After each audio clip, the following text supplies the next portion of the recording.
All right, let's go to the bathroom.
Oh.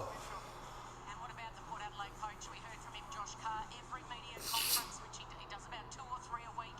He's always, for the rest of the year, going to be asked about Zach Butters, and he made the announcement this week, we will match any offer that any rival club goes for Zach Butters. But how difficult is it then to talk the talk, to walk the walk when you talked about so much?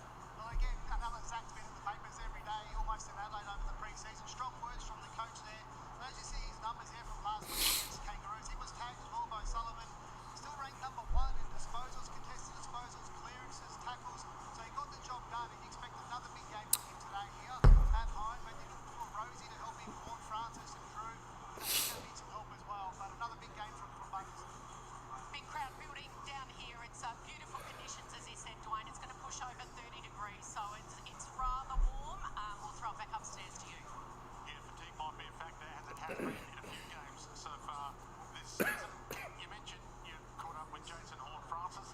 He's kind of finished his pre-season with a game last week. He hasn't quite had the full prep.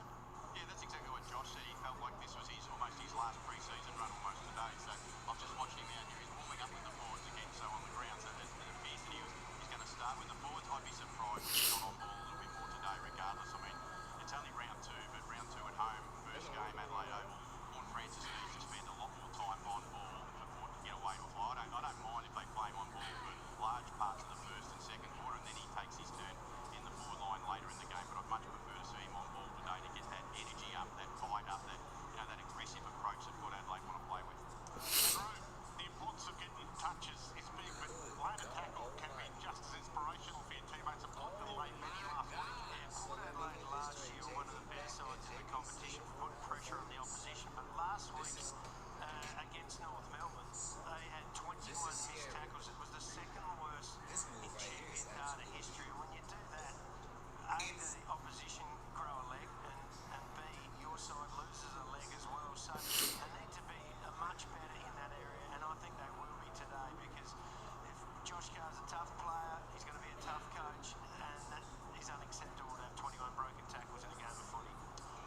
Test, test, test, test, test. in the broadcast box Test, today, test, but test. earlier on the ground you saw the old troops for the first time, and great vision here, and you were so well received, Kenny. Yeah, it was a nice moment. As I said before, it was the first time I've actually seen most of the boys since I left the club, and it was a really nice moment. Look, the players that I loved for such a long period of time and still love today, I mean, it's never going to change how I feel about Look it. at that old coach coming out in a few points. Yeah, I was giving it to him a couple. I was having a bit of fun, to be honest, and I think they expect me to be that, and hopefully I was that for them. When I was a coach, I was more serious than when I was out there as a friend today. That's a different approach. I was out there as a friend and someone I have a lot of affection for them boys. What was the general vibe from them? Look, we were talking more about how they're going, how the pre-season and things like that were, that we weren't so much talking about the performance of today, but you can tell in their eyes. I mean, I know Butters and I know Horn Francis, even Jack Watkins, who was out there in his second game. They're ferocious, aggressive players at the ball. And if I know one thing about Port Adelaide Football Club, you have a bad day, there is an expectation that you turn up the next week with the right attitude. There'll be that expectation from the Bomber fans. A few Bomber fans here in the house and quite a few watching on telly that will expect the same from their guys. Oh, exactly. I mean, Brad Scott's not much different to Josh Carr in terms of the way they played the game and the way they prepared. So he would have been filthy with what they dished up last week. The first quarter was actually really, really good. They were fantastic. They mixed it with Oh, the shit. and they went the distance. But as the game dropped off really quickly, and too quickly to blame that on age and experience. That can come late in quarters and late in the game, but not in the second quarter for the rest of the match. So they want to lift their output today. Merritt's going to obviously lead you by example. He does it every single week, but they need better for longer today, Essendon. You talked about the youth of Essendon, and then in a rare situation, you've got a player like Braden Fiorini, who by all reports is one of the great trainers at the club, straight in as a Don, former Sunstream leadership group. Yeah, absolutely, and there's nothing wrong with that coming out of another club. That happens a lot of the time. You can just see on the screen there now. It doesn't look like a lot in the age difference, but they are the second youngest side. Essendon, they've had about 6 or 8 senior players leave their club over the last couple of years. They've been going to the draft. They look like they've had a pretty good crack at the draft in the last couple of years as well. And Fiorini, he's one of the players that needs to stand up today. He's been around for a while, and they all do. Actually, both sides' leaders are under pressure to perform today because no one wants to perform the way both sides did in round one. You mentioned talking about a few of their players. Zach Merritt, even though he had a pretty good game last week in some respects, he, I think, wasn't in the top 6 players in the coaches' votes. And Zach Butters was the same. His numbers looked okay, but didn't get a coaches' vote as well. So it depends on how you look at it with the numbers. The coaches are often the best guy.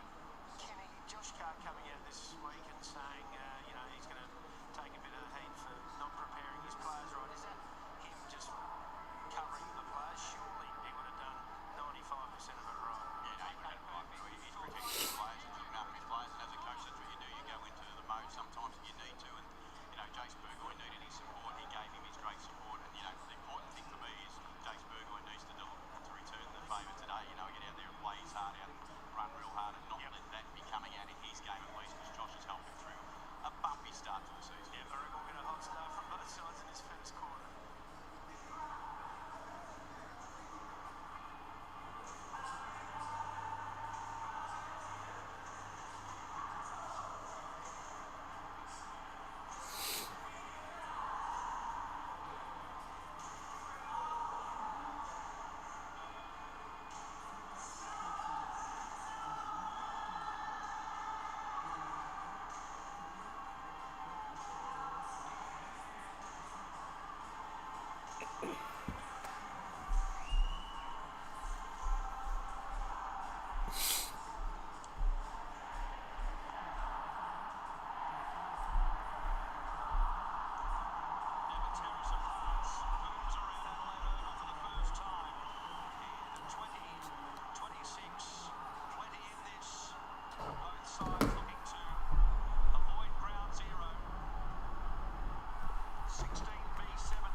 As we watch them, beautiful conditions. Everybody in chat, what's up, man?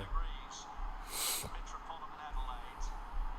One of the great playing surfaces. About to get underway. Adelaide Oval. Ball up. Sunday ticket on Fox. 5 seconds, probably. So Sweet and Blackiston lock horns to kick it off. Sweet catches it out of the ruck, takes it to ground. Crew is there for assistance. Also Durham over the top and a ball up.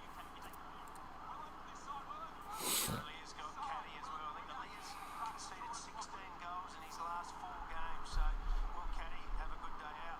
Cullen, what's going on, man? Horn Francis gathers, swings around for a clean kick to the outer side. Whitlock immediately onto Richards. Crosses the 50. And at the shoelaces of Georgiani's couldn't quite control it out of play. A little quick handover. Roberts has gone to Butters now too out there in the middle. So he's a good spot. Melbourne started outside the centre square and half forward, but he's now Craig, what's up, man?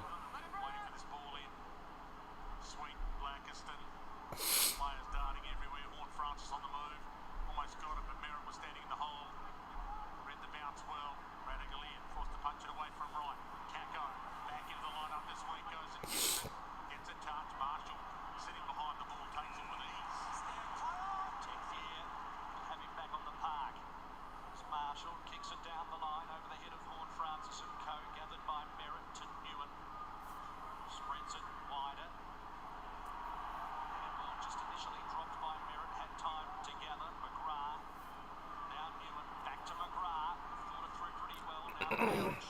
4-4 towards centre half forward. Just overclubbed it fractionally. And then the dinky little tap from me to Radagalier out to Alir. They're going to go down the line along the boundary line. And Tip port, yeah, tip port. Craig, you ain't gonna catch me lacking again, man. Now he goes. Burgoyne and Georgiani's on the lead. Big chest out lead.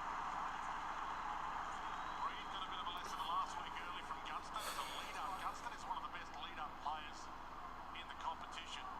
That's your line, if not the best. Georgiani's is pretty good at it too.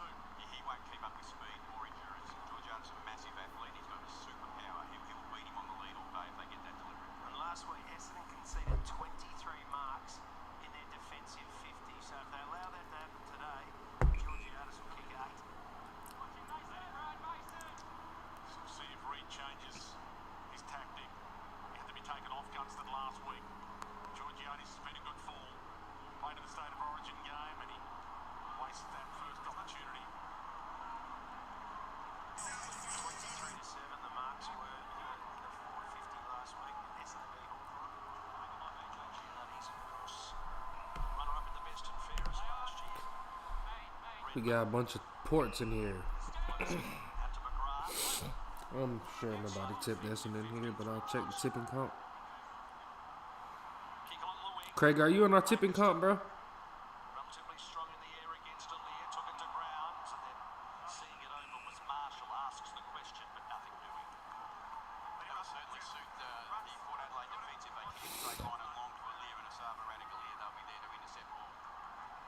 Cullen, I jumped up to 9, man. Mead will go half back, can he? Hasn't played much there before, has he? Had the whole pre-season, Roo, but it's a little bit more to go. A little different in the 3. Ryan Burton's old 3. Stephen Clifford's old 3, if you know what. Long Everybody tip port, except Zane. I do like Bergman at half-back better for Port. I think he's just a better player when he's there. He gets more confident with the way he plays. So I'm only 1 away from top tips. inclusions for Port Adelaide Sweet. So that's good. Another one of them. Damn, bro. If I fucking would have accidentally... If I would have tipped fucking Find space where there isn't a lot. Hawthorne over Sydney, I'd be near the top, bro. Cat, what's up? The float for Redmond. He's one of the leaders. I tried writing that by autocorrect. 11th year.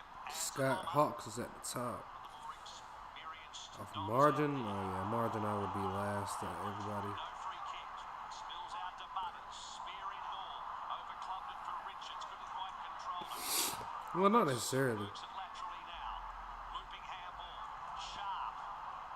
Has McKinlay on his hammer and tack. Then to Dursman. To I Parrish. probably would have been like 3rd or 4th, probably 4th. So Essendon yet to encroach past centre half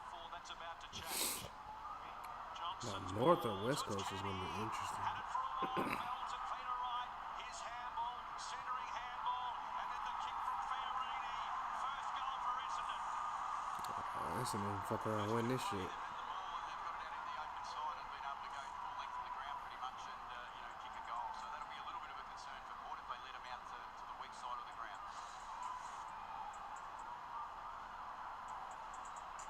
Caddy just honest in the contest, right up to get that free hands.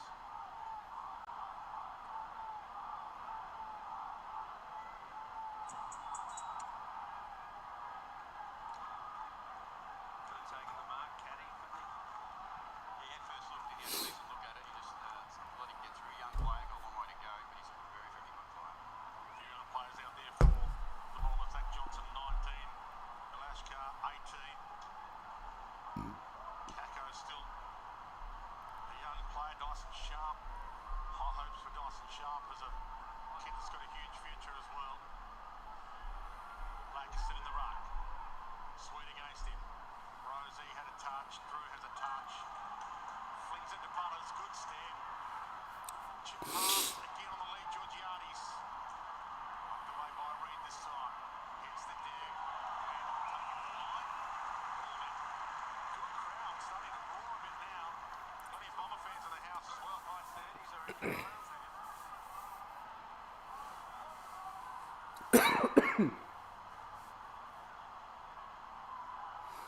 Lancaster. Run him down narrowly to Parrish. Just hacks it forward, but it's a bouncing football. Boots a ball there. Was grabbed and under pressure. Turn over to Meads, working it through the centre. Bergman to Butters, and then right down the spine. It's a beautiful kick. He's on his chest. The boundary line has a kink in it. I didn't even see that. Having to beg, borrow, and steal footage. He's had a couple of opportunities down inside 50. If he gets that much space, he'll pull the game apart. I can understand. He was nowhere near him. Nowhere near him. He's not tagging him if you're playing like that. He was 20 metres off him. Georgiades So he's already trying to right his wrong from the first miss. Georgiades. So Georgiades. Except for a breeze, you'd think left to right here.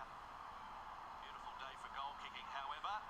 Sheesh. Goal kick in the last 2 years hasn't been going. Wind must have carried that one. Radars out early. Yeah, he's a great finisher, isn't he? He's one of his great weapons is his finish. He's improved that over the last few years, Ken, hasn't he? He's a lead finisher now, Roo, more often than not.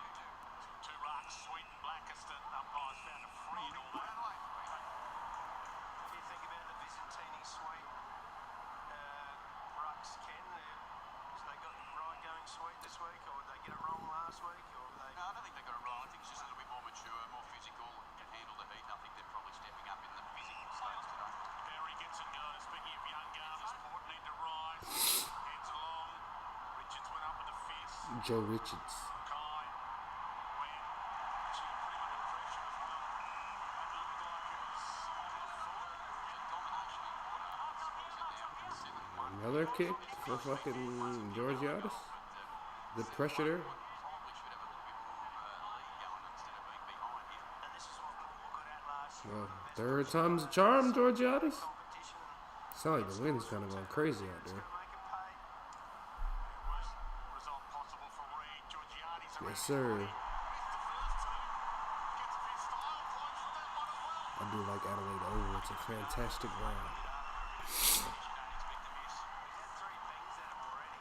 Yeah, I think he's had a great start against that type of play, but they've dominated the ball in the front half. That's Essendon won't. Doesn't Juwan have Georgiades? Am I mistaken? Great pressure. I think Josh would be very, very happy with their pressure start. Seen a couple of big tackles. There's another one by Mitch on the boundary line, so they'll be very happy with that. It's cold. So beautiful finish from Mitch Georgiades after a couple of kicks and goal in front. The degree of difficulty higher with Pike and through for the first goal for Port Adelaide. They Second favorite ground after the MCG. at the restart. Sweet catches it out and was taken high by Francis, Gets the free kick. You can just see the physical size from over there with his size in the middle. Yeah, I know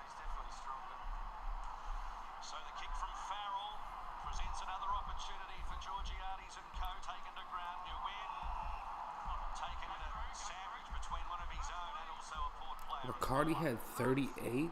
That's it. He sucks. Blackiston sweet, muscles him away, hammers for a goal. Well, he's hungry. They wouldn't play him last week. Won't do that again. Jordan, but maybe Jordan needed to make sure they wouldn't do it last week. That's true. Maybe there was a reason for him not to be in the team. So give him a little bit of a rev up and get him right to Hopefully go. Juwan wins, man. That midfield looks fucking terrible for Downey. Straight out of the ruck. That's what you do your challenge for. That's what you do your weights for, to push it. and to look good on the beach. There's a real difference in game style. Like Essendon are under real pressure. 14 kicks, 16 handballs, Port 19 to 9, so they've been having a bit more time with the ball. And Made 2 big fantasy mistakes. I took Sarong instead of Bunt to save some cash. I'm assuming you're talking about Caleb Sarong. And my captain's vice captain loop is Butters to Sheezel. So now I have to stay up 3 hours to see how Butters plays. Blackiston, who's got a real challenge in the I think Butters should dominate. was grabbed by Drew Rosie. Just because Essendon. It looks nice and I bet the atmosphere is great. Orwell can chat with Ali with some beer. Yep, facts. His handball to no one in particular. Horn Francis grabbed and tried to grab him. Oh shit. It was the Watkins who goes to the ground. It'll be a ball up. That's what Adelaide, though. Francis take on the tackle. Jack Watkins' second game of AFL. They need to hurry up and give Foreign Francis his fucking forward status or something because his midfield numbers is not it. Former Giant to a contest. Durden, the former Blue. Caldwell, McGrath, Perkins, I'll give Heaney the forward because then Perkins across half back. what can I do? Delays it, he waits, then he might have kicked Bailey Dale has been disappointing from a fantasy perspective. Max Hall, Dev Robertson. See, my forward is actually decent. look through the middle, there's just nowhere to go. Port had real coverage through the middle.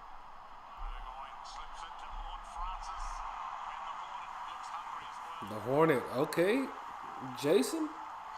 Go ahead, kick a goal, big dog. Now Horn Francis, some injuries in the last 12 months, hamstring, shoulder, foot. Yeah, he did. He had surgery in his foot with 5 weeks to go last year. Then he had to gain some more surgery in December to take a plate out. So he really has missed a lot of footy. It is great. It's a nice start to see him physical in a contest over on the wing before, and now he gets a chance to contested mark and finish his work.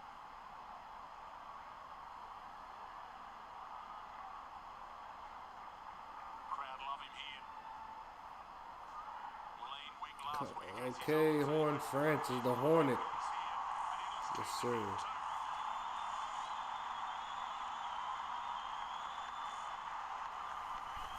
Put this on the charger real quick. When he's in contest mode, and that's when he gets his work done the best, and that's what we've seen at the start. You know, he doesn't need many opportunities in front of the footy. He does it equally around the ball. He just creates energy for everyone else in this footy team. He just brings them all up to speed with what they need. Him and Butters, they just bring him to work. Cracking start for Port Adelaide with goals to Jason Horn-Francis, Mitch Georgiades, and Jordan Sweets. Essendon about to get their ass whooped. This is exactly what Essendon did not want to happen on the road against Port Adelaide. Midfield 32%. Forward 68%. It hit straight between the eyes early. Blackiston slapped it down. Roberts blazing through the middle. The kick to Caddy, who was able Nate to Caddy? get off the kick of Caldwell. It was clever. So Caddy knows the urgency, takes Ooh, on a shit, radical there. crosses the 50 and goes himself. That's offline. But he's got some tricks, Caddy, hasn't he? Could have had dropped a mark earlier, took a crack in there. I like the way the modernized ground is still being faithful to the heritage, while still being faithful to the heritage of the ground, which I think is a shame that was listed at the G. Lost at the G. That's a good point.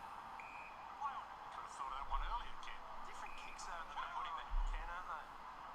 Take him a while to get used to it. I know he's been there all summer. What I will say about him, Roo, is that he doesn't mind. He doesn't mind. Zach any Butters kick taking the game on. So he won't get frightened of taking the hard one. Durden can't mark it after Butters cut his way through a few of them. Port Adelaide swarming. Gee, that didn't look good from Caldwell. Not sure it was even a handball in the end. It was almost thrown away. Yeah, it fell off his hand, unfortunately. It's not a throw out the fumble, is it? Well, I think Is that a Boy, what the hell was that? Well, must be fumble. Right. Just give me the difference between the two at some stage if you can. A wobbler, McKinlay, he rolls it through. Just the difference between a fumble and a throw. Well, I couldn't see if he actually hit it or not, to be honest, Dwayne. Let's go with that one. One slips out, one you drop out. I'll start picking an umpire. Strange these days seeing standing areas. So Reed, that's not a good idea. Drops it outside of Not in this town. to Mackay. And Fearing he's happy to see it. First goal kicker for Essendon. It's a really simple game at the moment. Essendon can't handle pressure and they're going 19-26, kick the handball, which is only creating more and more pressure for them. So they're trying to play this handball game. They're not capable of handling the pressure that's against them. Ken Hinkley on the call. Watkins, centering ball inside 50. Lacocious, Durden, straight back to Berry. And he's the ball 20 metres in front and directly in front as well. He got bored after that first contest too, which was really good to see. If we watch through the vision, and you'll see he'll spin through the contest and get to the next play, and then he falls on his lap forward of the ball. I think as he gets there, he's made an early decision. What's Brett Scott thinking at this stage? It's 13-2 inside 50s. What levers can he pull early into the first quarter, Ken? We can take territory for a start by foot. That's what the first thing I would say. I'd be saying, let's drop the handballs, put the ball in our foot. Oh, James Berry looking for his first goal of the year. Not to be. Just need to try to get them through to defend from further up the ground. At the moment, they're under the forward half pressure of Port Adelaide, and that will hurt. Cut the handball, kick it long, get your forwards up presenting. They've got a couple of tools with Wright, Langford, Caddy that can actually present. So just holding possession, McGrath takes some time off the clock and they go wide. And that's where taking the mark is holding the arm free. Essendon. Bombers on. Take it. Pryor. There's a bit of time. Pumps it down the line. Caddy floats in. Flicks out. Pass disposal. Doesn't have to be a decisive kick just off your boot. If it would count as a goal, it counts as last possession. they kick. Inside kick is to Willem line. Drew. He wants to go. Not gonna waste any time. Heads out wide. McKinlay in some space. Richards Essendon in just some cannot space. stop the ball Georgiades movement at leads all. into some space. Richards ignores it. Back to set it all up. McKinlay, third game. Good season pick up last year. Back to Richards. Port Adelaide's forward line resets. And now Georgiades leads and Horn Francis says, Juan Francis again, yes sir. Well, it's only a little bit harder than his goal that he kicked only a few minutes ago. His confidence will be up. Joey Richards, really important player in this team. His composure with the ball and his work rate up and down the ground, and those kicks, he just holds the ball for the right amount of time and then delivers the ball. got some advice from the Port fans. Excuse me, Jesus Christ. Got some advice from the North fans last week. Another one, Juan Francis? Yes sir. Just kick it through the big sticks, mate. He's got two. That's what we like to see right there. Juan Francis. Yeah, it was a great finish, but it all started back with Butters at half back from that free kick out of it. The Lasso free kick where he hits the corridor for a kick that not many How much did players Rowan can hit, Marshall and finish ends up with with yesterday? Juan Francis. Here he comes here on the screen. Look at that free kick. You don't see better kicking of footballs than that. And then they get it out and away they move it to the weak side. Richards calm. What about the finish? Juan Francis Not worth it. right on the boundary line. That was a pretty good finish. And as we said, Roo, a number of times, they are on fire at the moment. Nah. Another mark inside 50, so they are under I got the highest scoring player this round so far. Excellent. shots to 2, 14 inside 50s to 2. Plus 6 in clearance. So it's one-way traffic at the moment. And here we go again. Butters, Watkins under pressure, got the kick away. Now Redmond's under the pump from Berry. It spills out. Contagianis with a little chip in the air. And that's a good mark. Pryor under pressure. I don't think 15-2 inside 50 discrepancy. That's an amazing number. So Redmond, as they switch, floats it out to Reed. Down the line, McGrath.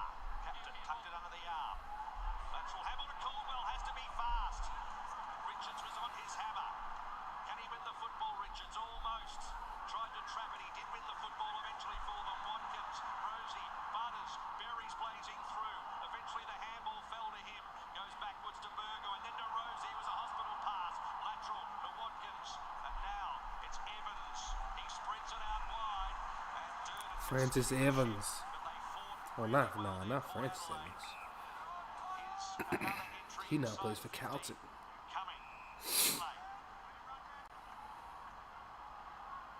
Essendon got the numbers back. Couple in the screen in front of them. So McKinley What's Test cricket, Cullen? towards full forwards. And Peter Wright's plucked it in the back line. Yeah, he's in the ruck at the moment, right? To Pryor. Owning possession. Langford comes down there, needing as many to get into defence to help out as possible. Thought about biting off the inside kick. Well, 2 netball steps he wasn't called to play on. The fans called him play on anyway. Dyson Sharp is a superstar youngster and a strong youngster up against Bergman. 18 years of age. Local from Barossa, Dyson Sharp. And here's Whitlock, speaking of young guns, good hands. Got a bit of an upside, Kenny. Yeah, he's a real player for the future for Port. He's such a long player. He reaches high, he takes it big marks, and he's usually pretty good finish too. He'd be a good chance from here, I reckon. How much of the decision dropping Ollie Lord, making Whitlock have to do the second ruck? Is that a big decision to throw him in as a youngster? Only his physical size, Roo, I think that's all. I think he's more than capable. Bends it around. And a little too far. Sent downstairs, Sean Burgoyne. Hey guys, Mason Redmond's just come off now. He's about to head up the race with the JD, what's going on, man? ankle injury as well. Test cricket is a 5-day match. How much do you want to protect the young kid, though, to put him 5-6 days. It's all about size, but he's young and skinny. 5 days. 2-metre Peters, the backup ruck. He'd be okay. We wouldn't want it to be a JD, how you feel about the Eagles? Well, I imagine you watched the game last week. How you feel about the Eagles, man? 11th match to Fiorini.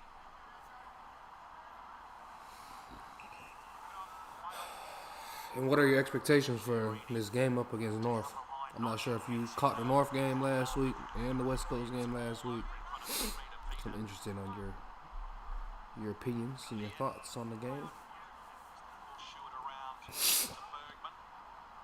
This is gonna be an ass whooping game. Just make McKinley work for this. He wasn't able to trap it.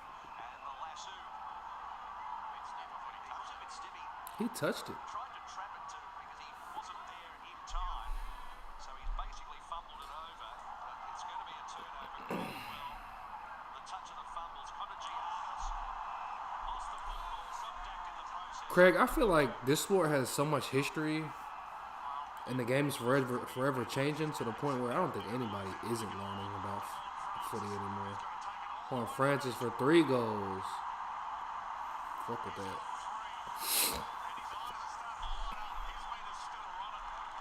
I feel like we all. That's Idaho Gonzalez. Cullen? I don't know if you made that nickname. Somebody did. Ask me anything you want to know. Yeah. turnover, I reckon, because I felt like I was going to had to go the other length of the ground once Essendon messed up that middle bit of the ground. And look, it's just too open and too easy. And if you do that to a side like Port, who have got power on the turnover, My boy Juan Francis is getting me some fantasy points, boy. Fumbles, hasn't he, so far in his first quarter? My boy got 3 goals in the first quarter. sometimes the stats don't tell the complete truth. He's had 5 touches at 100%. They don't count the fumbles. Sam Durham hasn't had a touch yet. 3 tackles, no possessions. Durham doesn't have a touch. Damn. Play that they like. New Heaven, what's going on? You tip Essendon? Kako, ball hasn't sharp, 1 and 2 touches. And it's 18-2, the inside 50s. Butters, very quick work. Sweet, long, searching ball. The defense is under the pump, bro. Juan Francis is on the verge of kicking another one. And now it's Joe Barry on the board. Jesus, bro. These Essendon, bro, they might lose by 100, bro. In front of the home crowd, 6 goals to 1. 6 goals to 1. Come on, bro. Let's get that 13th goal, bro. So Carlton not to look that bad. Absolutely nothing wrong with an attitude adjustment. And the Essendon and the Eagles. I've been kind of going back and forth between who I should tip between North and the Eagles this week, man. Still haven't quite decided yet. Probably have to look at my final teams, or the teams, because I didn't look at that yet. My tipping would be perfect this week if my dumbass didn't fucking pick Sydney over Hawthorn, knowing that they got 2 key players. 2 of their best 3-4 players is injured. I actually knew that information and still didn't change my tip because I only was thinking of how it would affect me on fantasy and not fucking tipping like a dumbass. Barry for another one? Back to back? No. Oh. Oh, shit. How the fuck did it? The coach just got a fat ass head, bro.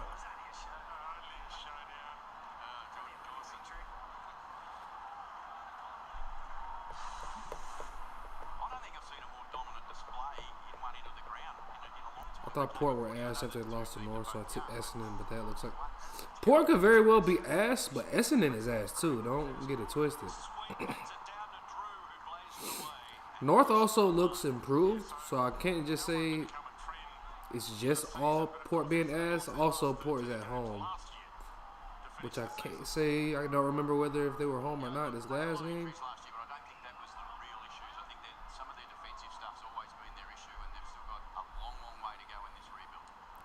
The problem with Essendon is their youth hasn't really fucking come along.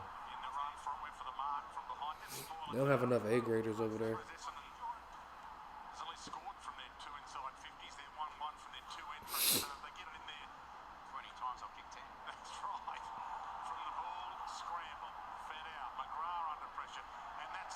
It's a turnover, you fucking fool, bro. Did you forget the rules?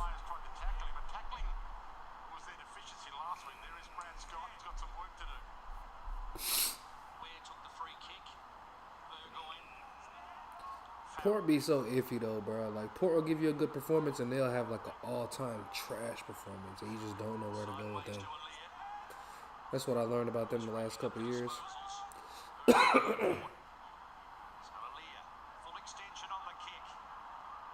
Damn, Horn Francis, you could have gave it a free there. Probably should have.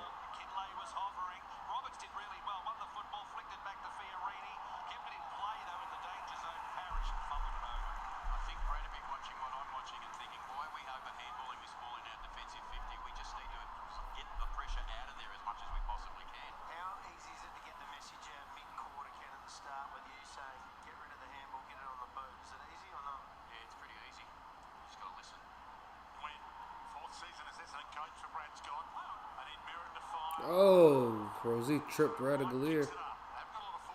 Durham with the possession.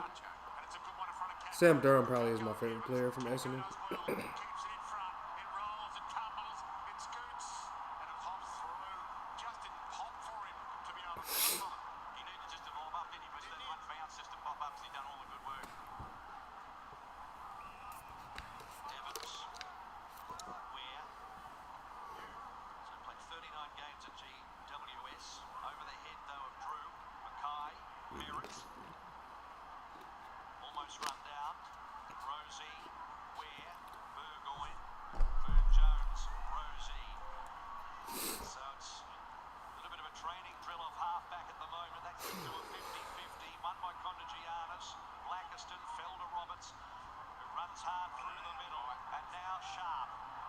We got a couple open boys on the far side. Look up, look up. I guess it worked. You got your boy wide open over there. Essendon are no ass, no doubt about it. Poor inconsistent with GWS, but same with GWS, but GWS. I agree. I agree. I think GWS just has an excellent team on paper. Right now, they're just a little injured, so it's gonna be tough for them. And all the injuries I've been saying so far too that GWS has been going through. I also not once have mentioned Tom Green tore his ACL, and he'll be out for the rest of the season. And he's their best midfielder for sure. The inside bull that they need. And they won't be having him at all, so yeah. GWS also has the disadvantage of playing so many fucking away games. They really rarely get home games. Not a fan of Port as their fans are more fair. Yeah. Essendon Anzac jumper looks good this year. I haven't seen any of that yet.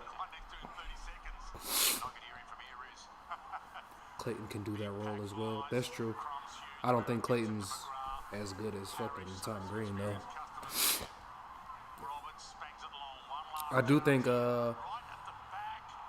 that's a good point though. That will mitigate the loss that they have from Tom Green being out, because Clayton's more than capable. But as good as a player as Tom Green is, if he gets injured, you're definitely going to feel that loss, unfortunately. Not to mention Josh Kelly being out too, who's a quality midfielder as well, but he tends to be injured as well too. So I guess you can kind of expect him to miss some time at some stage or another. Yeah, the forwards being injured, the fucking backman, they're just fucked up right now. Which is why I was so impressed with their first win that they had against a quality team as well. So I was like, damn. But also can't say I'm too surprised of how they got smoked this past week, because eventually you go against a quality team, bro. You're not gonna be able to fucking. You're gonna feel the losses eventually, unless you just have fucking excellent coaching, where you can just milk the fuck out of any player that you got and wring them dry, and get the best out of every player on the whole list. I guess GWS didn't even really get smacked too bad, because they fucking almost came back against the Saints.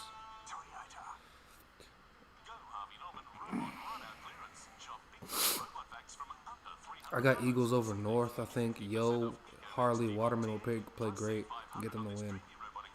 I'm actually not even mad at that, bro, because the Eagles, off the last half of last game against Gold Coast, they showed me that they're fully capable of playing, and Gold Coast has looked very impressive, has an argument for being the best team in the comp at this very point in time.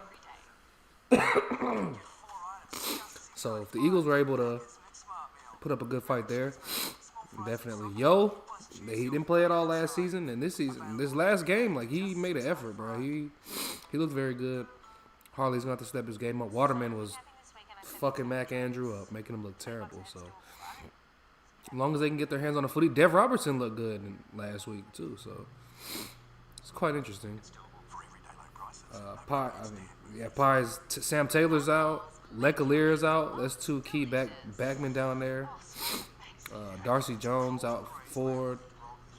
Toby Bedford and fucking Aaron Cadman as well. On top of the two midfielders that we said too. That's a lot. Eagles won the second half. Exactly. I was impressed by that too. But also on the same token, North played pretty good too, man. They look like their shit was coming together. Maybe it's the Clarko magic that it just took a while. And it was always going to take a while for North to turn the corner, assuming that they did. They could rightfully fall shit. They could definitely come shit. And only time will tell. So that's why I'm actually excited for this next game. It's going to tell me a lot. Yeah, Cullen, these allergies are fucking me up, man. It's I guess it's pretty noticeable with my sniffling.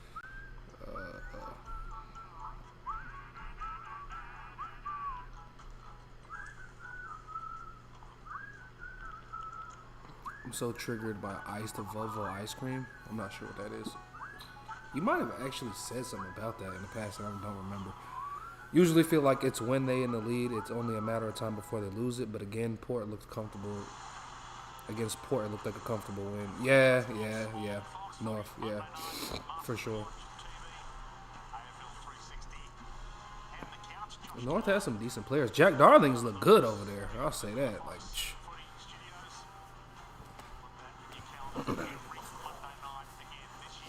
Jack Darling.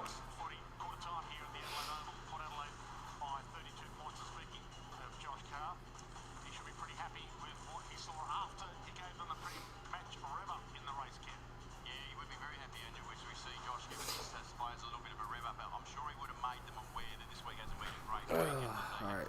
Respond quickly, and he'd certainly be very, very happy with what they've done. Their pressure looks elite. They've got domination on inside 50s, plus 15 for the quarter. They went plus 9 for clearance, which is some sort of record nearly for Port.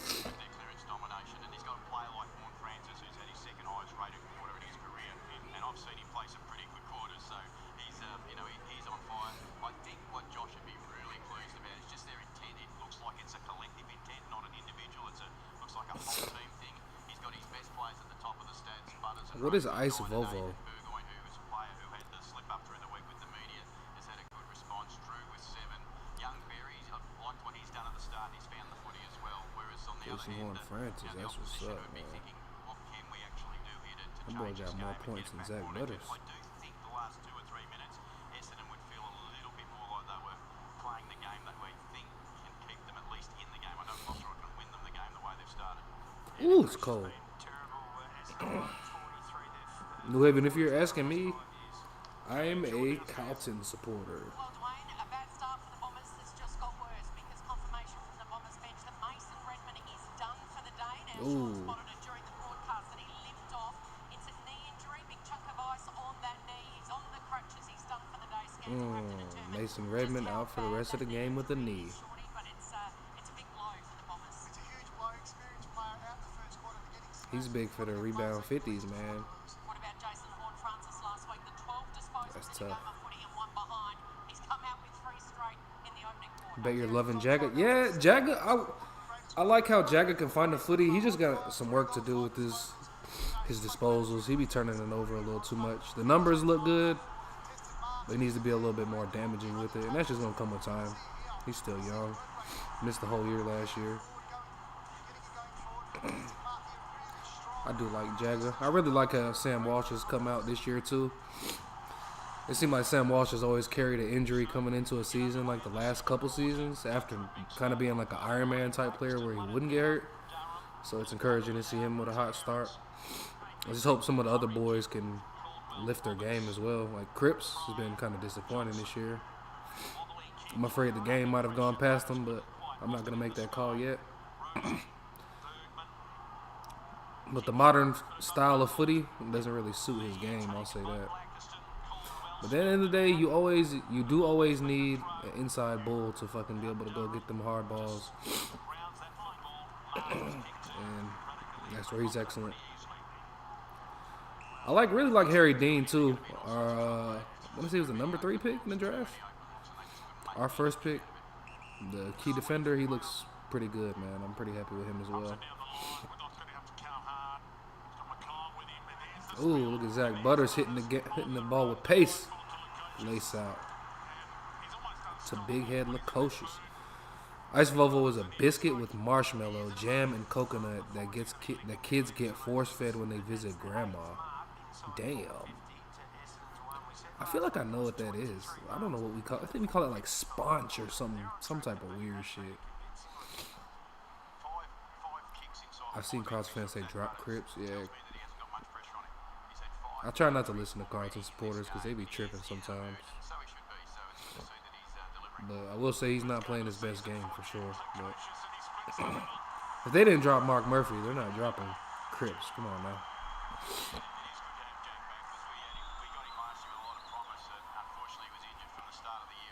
They were gifting Mark Murphy them games. They're going to give Crippen them games for sure.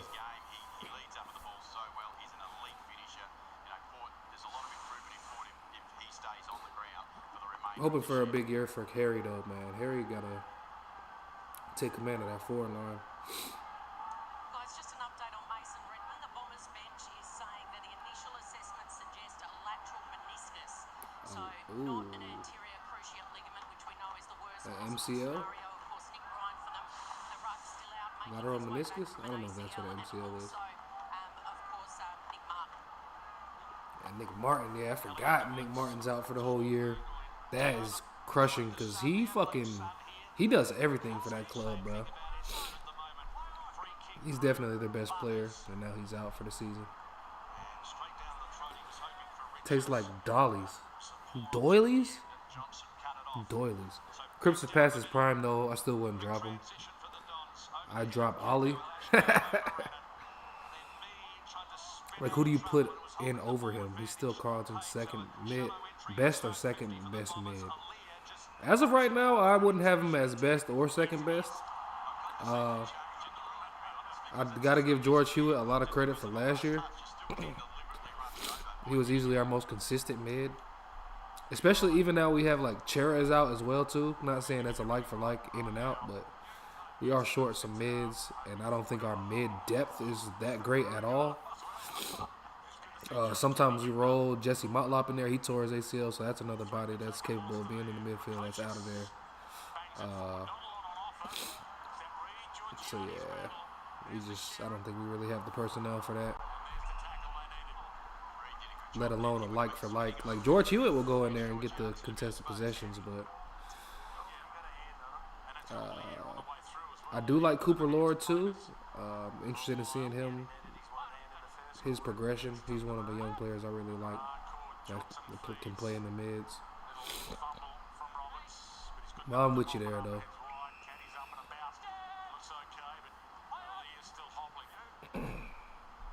Caddy's kick to half forward, Durham and Kako. Durham spoiling his own man in the end. Kako takes it to ground feet, wrapped it up a stalemate. Straight up, thanks, guys. But we're long from the days of playing Ed Kerno in the mids though. Has been down at Essendon early in the second quarter, 4-1 the inside 50s their way. So McGrath pummels it long inside 50 this time. Langford flew. Handball right. 2 meter Peter to Nate Caddy. Essendon got their second So after pretty easily at that. 50s early in the second quarter, they're going to be rewarded, or are they? Aaliyah pointed to the post. Now that doesn't make, because defenders have said things like that before and it didn't happen, but he did point straight to it. Called behind to it. It's going to be.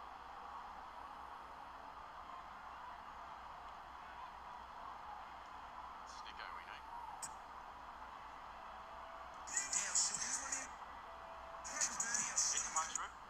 I didn't see it. They do have AFL Edge available, so that would be a horrific result if there's a spike. Who do I have for Rising Star? Exclude Jagger though, because he's the favorite. Ooh. Long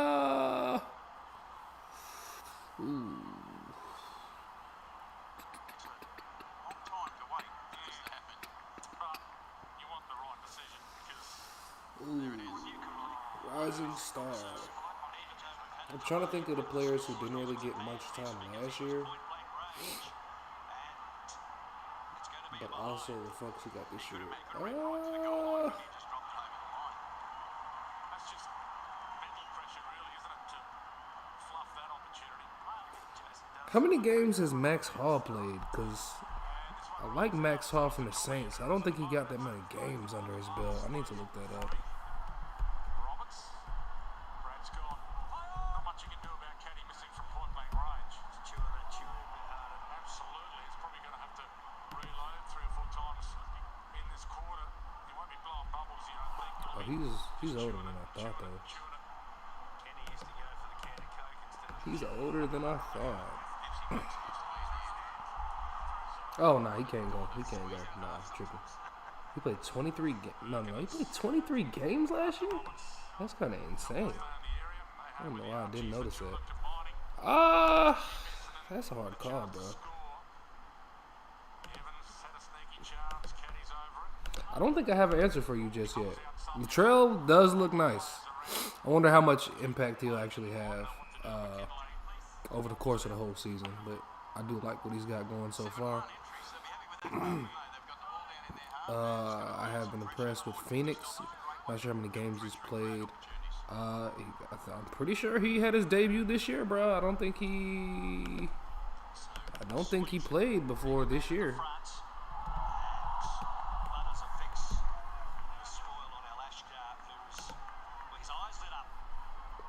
Pretty sure he had his debut. Yeah, he made his debut this year. He's got a shot for sure. Dersman's got to be excited. And considering the pick one, he's probably always going to be in the discussion. He looks decent too.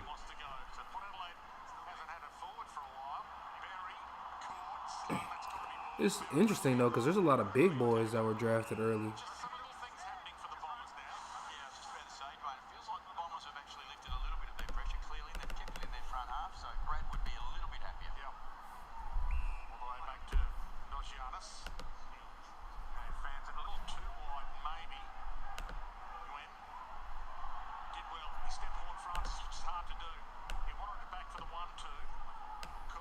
Stumps it high, hoping.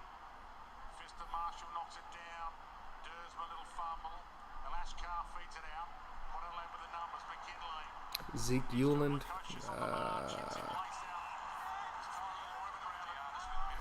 Yeah, it's gonna be interesting, bro.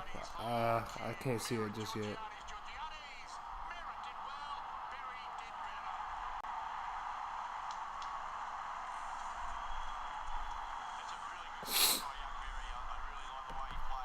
Zeke Euland's getting a decent amount of minutes.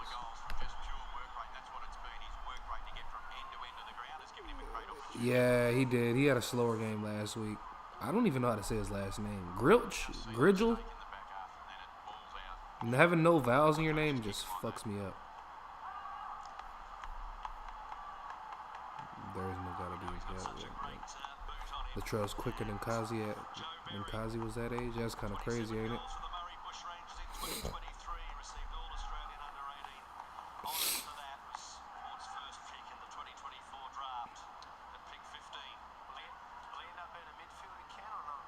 No, he'll be a high forward return worker. He just gets up the back. He's a good user. But again, this quarter, 2 entries, 2 goals scored. 53 to 11, bro. This is ridiculous. It's just pronounced grill. Interesting. Grill. I'm glad it's that simple. Now I don't have to fuck it up anymore. Durham. I fuck with Durham.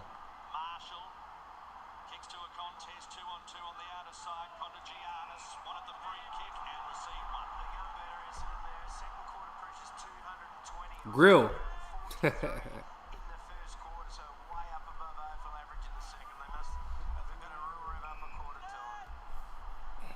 Giannis goes to Johnson. A couple of their young guns. He'll set it up. Caddy the target. Over his head a little. And easy mark to the lead. My man culling that, man.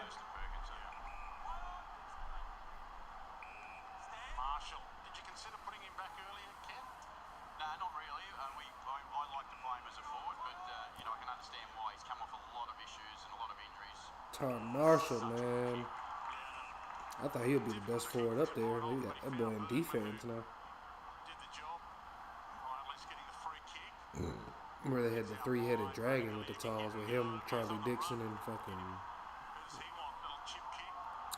what's my boy's name? Georgiadis. Joe Richards, a former Pie, slots it from distance. Essendon's getting cooked, man. Yet another one of those names. Why is the crowd so small? I'm guessing there can't be more than 15,000 there. You know, maybe it was the effort that Port put up last week. I have no idea. Maybe they figured this will be a terrible game.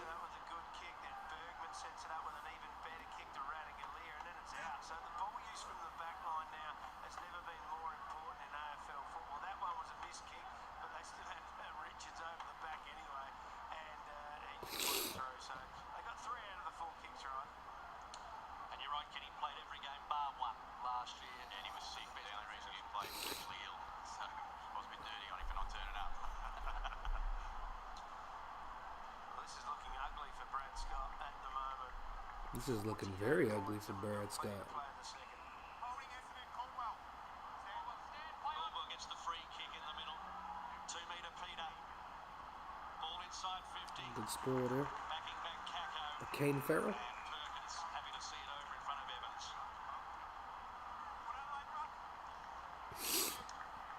They've got some problems, the Bombers, because that defensive transition, it's still an issue. They've kicked 2 goals from their defensive 50, Port Adelaide. Essendon last week basically went at 1 in 2 entries against up to the other end.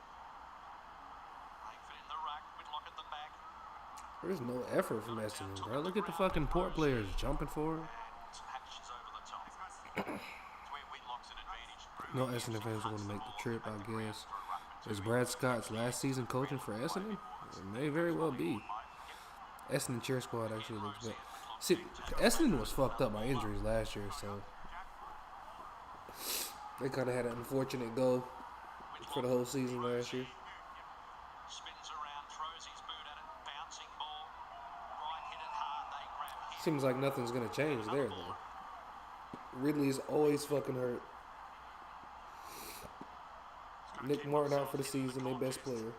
Redmond just got hurt. Essendon down to Parrish. Sitterfield is always hurt. 15 and go forward. Dersman put it down. Durden went and got it. Ware. Lukosius. Horn Francis in a one-on-one with McGrath. Horn Francis on the march. Oh, come on.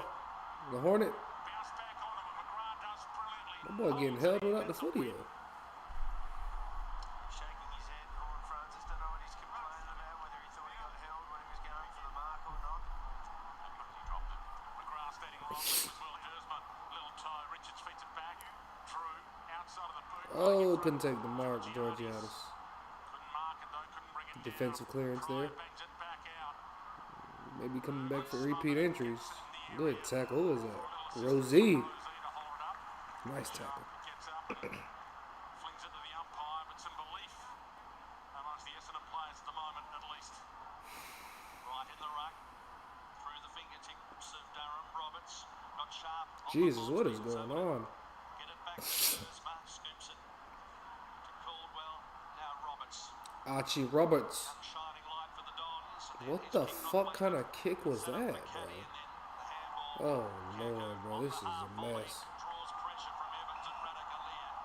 Ware wants a free kick. Good pressure.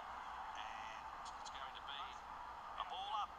Far side next to the Mark Rashudo stand. Little fling. She's always empty at Corker. Okay. Roberts thought about the handball and he's Holding the ball. Ooh, shit. Robert, was that Butters? High contact. The holding the ball already happened though. decision from the umpire off the Nah, that is dirty as shit. That wasn't Butters. It was a free before that. It definitely was a free before that, but god damn, bro. Opportunity. Second of the BNF last season in Melbourne. Still eligible for the Rising Star. He is a Rising Star. Sits it up. Caddy from 4 deep, can't get near it. Langford in front of the pack. They let it roll out. Roll in. They're still packed in that Mark Rashudo stand. It's good to see. Are they keeping out of the shade, or Foss Williams stand alongside it, of course? He got fucked up. Some more time for the Crows. Is that Jackson Mead? He was 44. More time for Port Adelaide.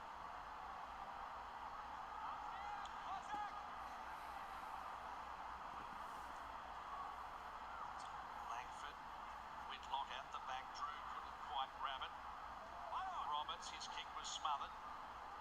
Work from Mead went to ground, scooped out by Ware. Watkins drops it outside 50. Trying to bat it away was right. On to Giannis. Dersman. 44 is Labour intensive, but kicks it towards the top of the square. Perkins. Corey Durden. I'm tweaking. I should have fucking knew that. Didn't even look like, bro. Confused initially, indecisive, and then goes wide. Here is Richards. To Ware and Port build. When Peter Wright has to go into the ruck, they're skinny for hide the forward liners. Rosie tucks it. Rosie barking instructions. He delivered it with a message. Durden. It was Durden. Wended brilliantly. Well, to Johnson. He's pretty solid as a back pocket defender. What the fuck is Essendon doing, bro? Ball still in dispute though. McKinlay gets it. A little handball. Durden lucky to get a touch on it with his boot as he was tackled. Wynn has another moment with poise. Good D. He's got come down and play. At least got it outside. Defensive 50. The Bombers with the cavalry getting back, but he's got some work to do at half time. Red's gone. Head scratching moments there from the Bombers outside defensive 50. Their defensive pressure first of all, then their handball, their skill under pressure.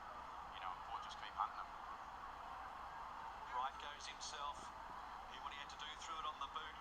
Radaglia with the fist away from Caddy. And then Butters in the phone booth spots Richards with a dinky kick work. Richards under the pump from Dersman. Get it out. There you go. Football took it to ground, kicked the ball cleverly.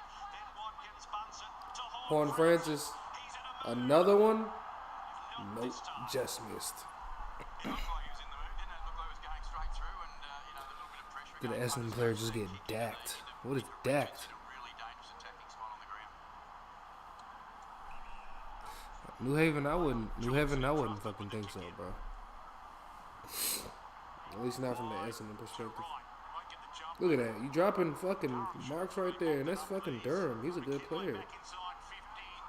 Georgiades beaten for it this time. Straight back to Lukosius.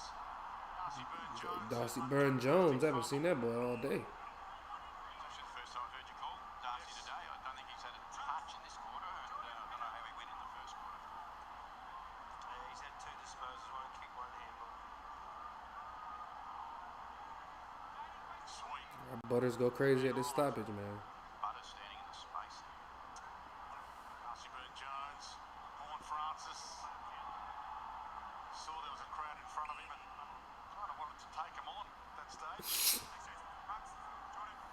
What do you give the ball ups here, Kenny? What do you allow Port Adelaide to do? What do I allow him to do? Or what do you want them to do? Oh, they'll make it up inside tight. Just flick the ball and try and get it to the outside. Just keep building pressure.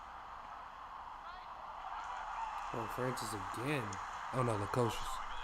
Yellow boots get me confused. Dacked means having his shorts pulled down.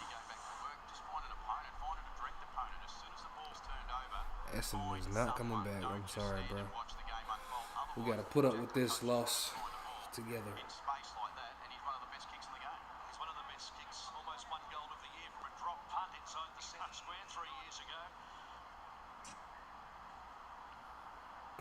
Just looking for his second. His 88th goal in his AFL career. Can't get him from the commentator's box, I've learned. You mess them up every time you get a bump up, they get you.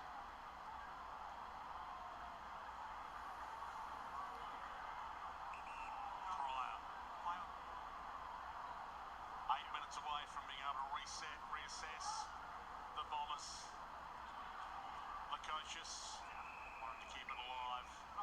The reassessment will be interesting, Dwayne. 1 goal 5 in the first half. Coming off a 62-point smashing at the hands of Hawthorn last week. But Hawthorn are going to smash a few teams, but they don't want to back it up with a smashing. Next game gotta be better. I do think it'll be better. And 7.5 minutes. Mean. Time to go. Go Pies. Merritt's agent pretty much fucked that whole situation up. Tackle laid by Butters. Lucky not to get holding the ball against them, I would have thought. From what I understand, it was a lot of fucking of the Zach Merritt agency that fucked that situation up. Giannis, new in. Seemed like it was a sure thing, and then all of a sudden it Goes wasn't. to Caddy, minding his own business there at half forward. Kick towards the pocket, it's over the head of Perkins and Evans and out. Perkins looks back and says, "Are you trying to kick it to me?" Kenny happy for a lead to drop off. Kenny let him get that mark there. Is that allowed or is that frustrating? That can be frustrating depending on the time of the game. But I think right now that they're happy enough to do any of that because you end up with Perkins one-on-one in the back who's not going to win too many contests, I don't think. Flicked down by Sweeto Lashkar. His eyes light up again. Needs someone to pass it to. And found the right Durham? man. Shot for goal. Is this the second goal? Yes, sir. Bombers it is. Durham. Sammy, whatever the fuck. A few behind the goals, happy for the red and the black. They see something that they can get excited about. And a bloke like this, Durham's the one bloke that you do want getting involved in the game. He can be such a leader of their footy club. You just watch this off the stoppage, just strong enough to hold up, get a handball, keep it free. It's forward 50, builds pressure, fast finish. And a little bit more of the future there. He signed up until 2032 for the Don to set up. He was a gun get. Got him in the mid-season draft. You love your recruiters pulling out gems like that. That was back in 2021. They've had 14 inside 50s in the second quarter to Port Adelaide 7. They just haven't quite been as efficient in the forward line, but a little bit of an improvement. Bit better pressure, haven't they? Oh, the pressure's been up. Yeah, bit better pressure. Flag in the air. Durham will play his 100th game a little later this year, arguably. Essendon's High contact. Zach Merritt when he's going. Free kick Essendon. What in the world? Dangerous tackle. A high tackle. Caldwell puts it to the air. Right front spot. Couldn't mark it. Langford crumbed it. Flings it out. Roberts thought he had it, but then it was knocked away. The Hornets working both ends. Turns it over. Pryor about to send the Bombers back inside 50.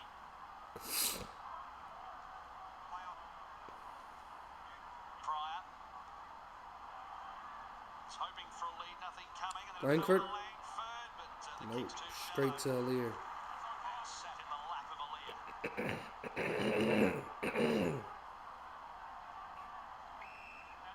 Essendon are only kicking at 51%. It's way down where they need to be at the moment. Radaglia. And Port Adelaide can hurt you if you turn it over. Butters across his defensive girl.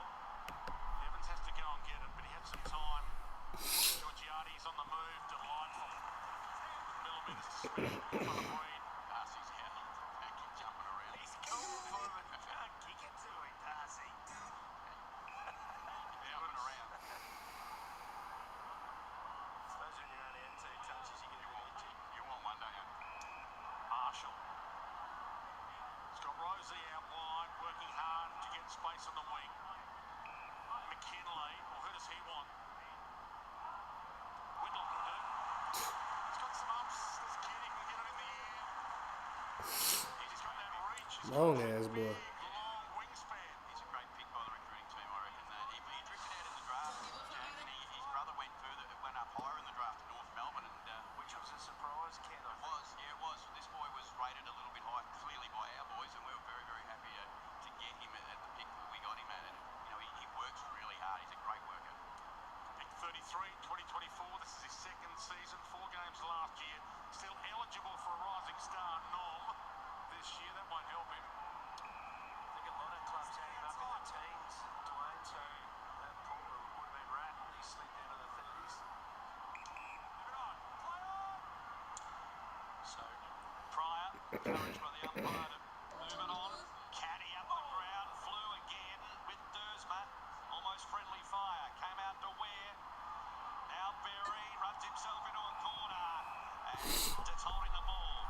So Merritt will come up with it. Great thing about Whitlock too, he's going to be a gun forward, but getting forward rucks are really hard to find. If you can get a gun forward ruck, it makes your side so much better, makes the list management so much better too. So very good get. Right up the ground. Good. Ground ball get. Ball just set up in the breeze. Now on the overlap. Merritt to Dersma. 3.5 minutes. The eldest Dersma. Playing against his old side. Get some momentum. Smothered. In at halftime, that's not going to help. They're going to get a goal right there. One of the 3 players drafted in that big draft that they had. Making impression at his new club. But he's far from the player that Rosie and Butters are. Durden, speaking of new clubs, well, they've brought him in to do this exact thing. Corey Durden is a local Dalton Grove boy. Back home, 64 games for Carlton. Kicked 2-2 last week. It's just a sloppy kick by Dersma, isn't it? It's knocked back off the mark enough, and then he kicks it in the hands of the man on the mark. And Port Adelaide are offside. It's like playing soccer offside. You're allowed to, you get offside in soccer, you score. That's what the Yeah, they've been their own worst enemies so often in this game so far. The Essendon players. Durden to make him pay. She drifted back. He kicked that? That was the ugliest kick I've seen this season. Not really, but it's pretty close. Did you think that was going to go through the goal? I thought it was going to do anything but go through the goals. But again, here we see this offside football that's going on. There's just so many blokes out the back. You've got too many choices. It's almost impossible to miss.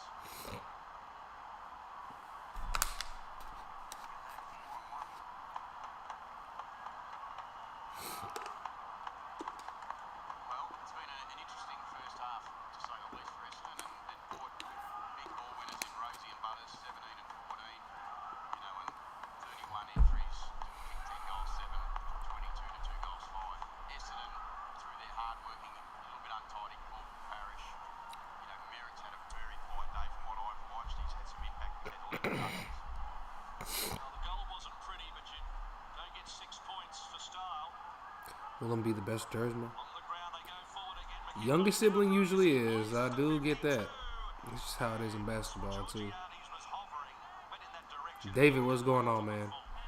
Yeah, it's not looking good for your mob if you're an Essendon supporter. Not coach anymore, but I would have It's getting a little dirty, man. more than half back. His movement and speed is incredibly. It does so many things for everyone else. It brings Butters and other players into the game as well. Cornwall long. Sharp slung, got a kick away. Farrell. Well, he gave it to Cackle, Evans good off the tackle. handball. He got his arms free. Berger went into the room.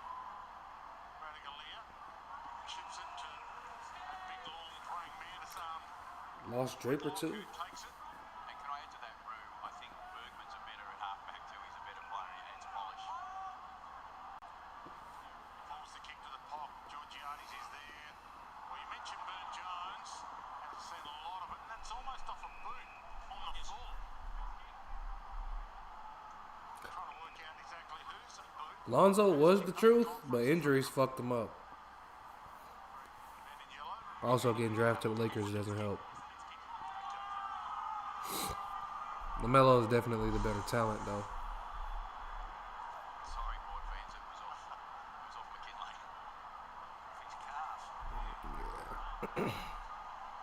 Stop Darcy Burn Jones for drawing for it. Derrick Rose, I'm pretty sure, was the youngest of his brothers. One in Caddy. CJ McCollum has an older brother. He's a younger brother. Dumps the kick. Reverse tour.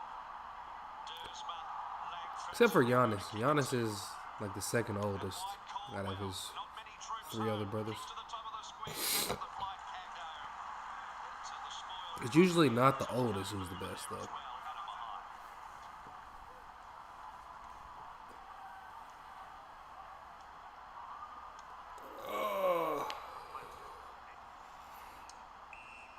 And Port Adelaide have a minute to play with, and they've been enjoying this first half, so they might even enjoy this last minute. Pick their way through the Essendon defence wide. Darcy Burn Jones. One last roll of the dice support. Little floater over the top. McGrath stops the rock. Not the required. Reed had to go back to Johnson. Needs to be cautious. Mackay. Ben Mackay. I haven't even fucking heard that name all night. Early days with the Bulls, he looked so good for sure. The Ball Father made me lose interest in both. I don't mind LeVar. He's entertaining. Jokic is the younger brother. Yeah, it's very true. Forgot him. Giannis. Durham gets under it a bit. Evans got their way late. Gathers the crumb. Flicks it over the top. Ware of his bootlaces. Marshall. Ugly kick. Rosie stripped. Have it to Berger. LeVar might be unlikable to some, but he got his sons in the NBA. The siren beats them all. I don't think LiAngelo would have ended up making the NBA, but he got him a fucking For the Bombers, but a brilliant a spot on UCLA, which I don't even think he was good enough for that. 7 to 2, 6, 8. I agree, Cullen. I agree. River pre-game from Josh Carr. Business coach. Didn't enjoy the first impression he left. Especially when you feel like shit. Said that he got his big pre-game, but Everyone forgets that back in the 80s and 90s, Dersman's uncle was a very handy player for the Demons. 83 for Yeah, I never even heard of them. assistant coach to Ken, and now the senior coach, and he'd be really happy with the first half's work, Mark Rashida. Well, absolutely. They bounced back and they needed to and they should. And it's been a good performance by Port Adelaide fans to be absolutely wrapped with that. It's only halftime. Yep, only halftime, man. Got scored badly in that. Ever since I've been watching, I always hear them, who is the best really. I'm pretty sure most people would say Cyril. Scott's tenure as coach, and today already it's 31, so it's nearly on track again for another big blowout. But I'll leave that to the more experienced AFL footy fans, because I didn't get the chance to watch him play because he retired. Been in Port Adelaide's favour, so it's tough for the defenders. It's tough everywhere you look at Essendon at the moment. They're on track for another belting today. Yeah, worst news there with Mason Redmond out for the rest of the game and maybe out for a few weeks. Massive afternoon for Fox Footy and for you at home on your lounge, wherever you're watching. Fox Footy and KO at the conclusion of this one. Sunday ticket, West Coast and North Melbourne. And then footy never stops on Fox Footy. Bounce, first crack, you might get to bed at midnight.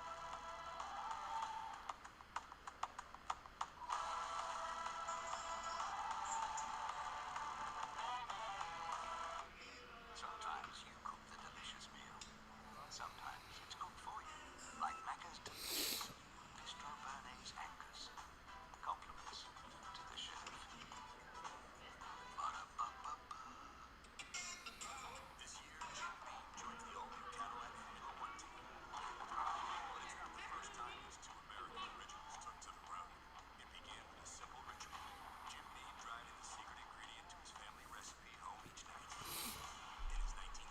Did Morris play for Richmond too?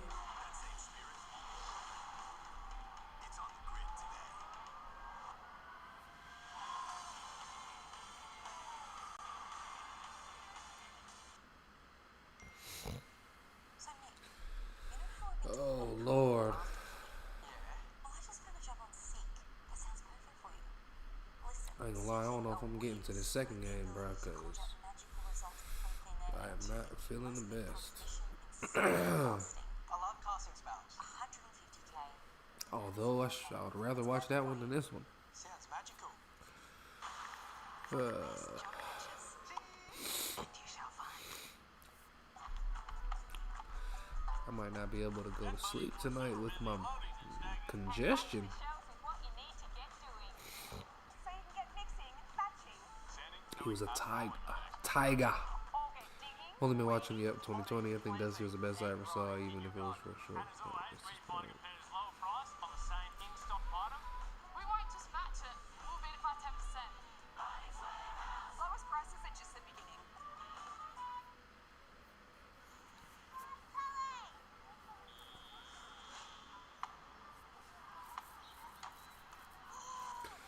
Yeah, I started watching footy in 2021, and Dusty had all the hype behind him still, and I just never saw it.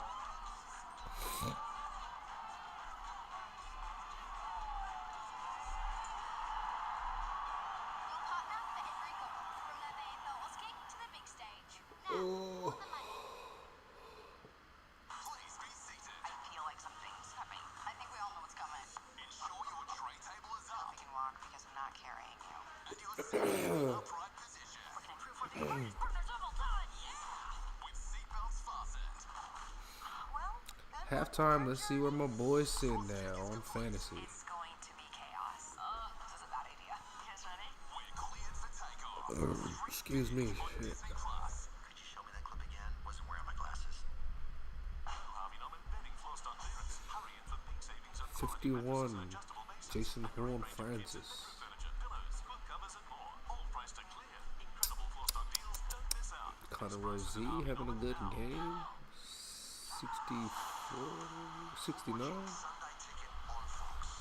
Kane Farrell 47. Dursman ain't doing shit. I don't know why that boy picked up Dursman. Around 30 degrees, and it was a hot start by the home side, and at halftime, Dusty had his flaws. Like I never saw Dusty take a specky. He doesn't seem like that type of player. 9-point lead, 10-7-67 to the Bombers, 2-6-18 after they Although I wouldn't say points at quarter time. Jason not taking specky is considered a flaw, at least in my opinion. Ken Hinkley and Sean Burgoyne alongside me, and it was a pretty, well, for the Bombers, gents, I guess, they didn't really bring the heat early, and it has I do think players who are willing to take speckies have a little bit more entertainment value. And I know I'm not saying Colin you're saying that, but I'm just putting it out there. I don't necessarily think that's a flaw. I wouldn't consider it a flaw.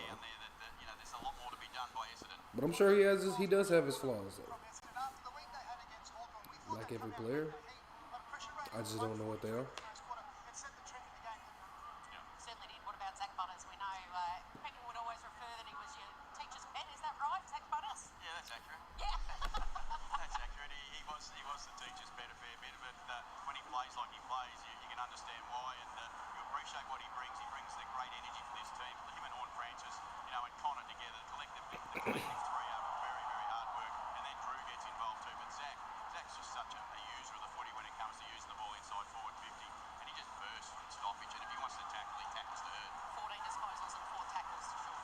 He's leading from the front, questioning whether he's going to cop a heavy tag, but he had that much space out there. Very few players take speckies. He had more room out on the footy field at times. It is Zach Butters, I'm sorry, but he should be allowed to run around. There's very few players that take them, but there are some who, a decent amount who attempt them.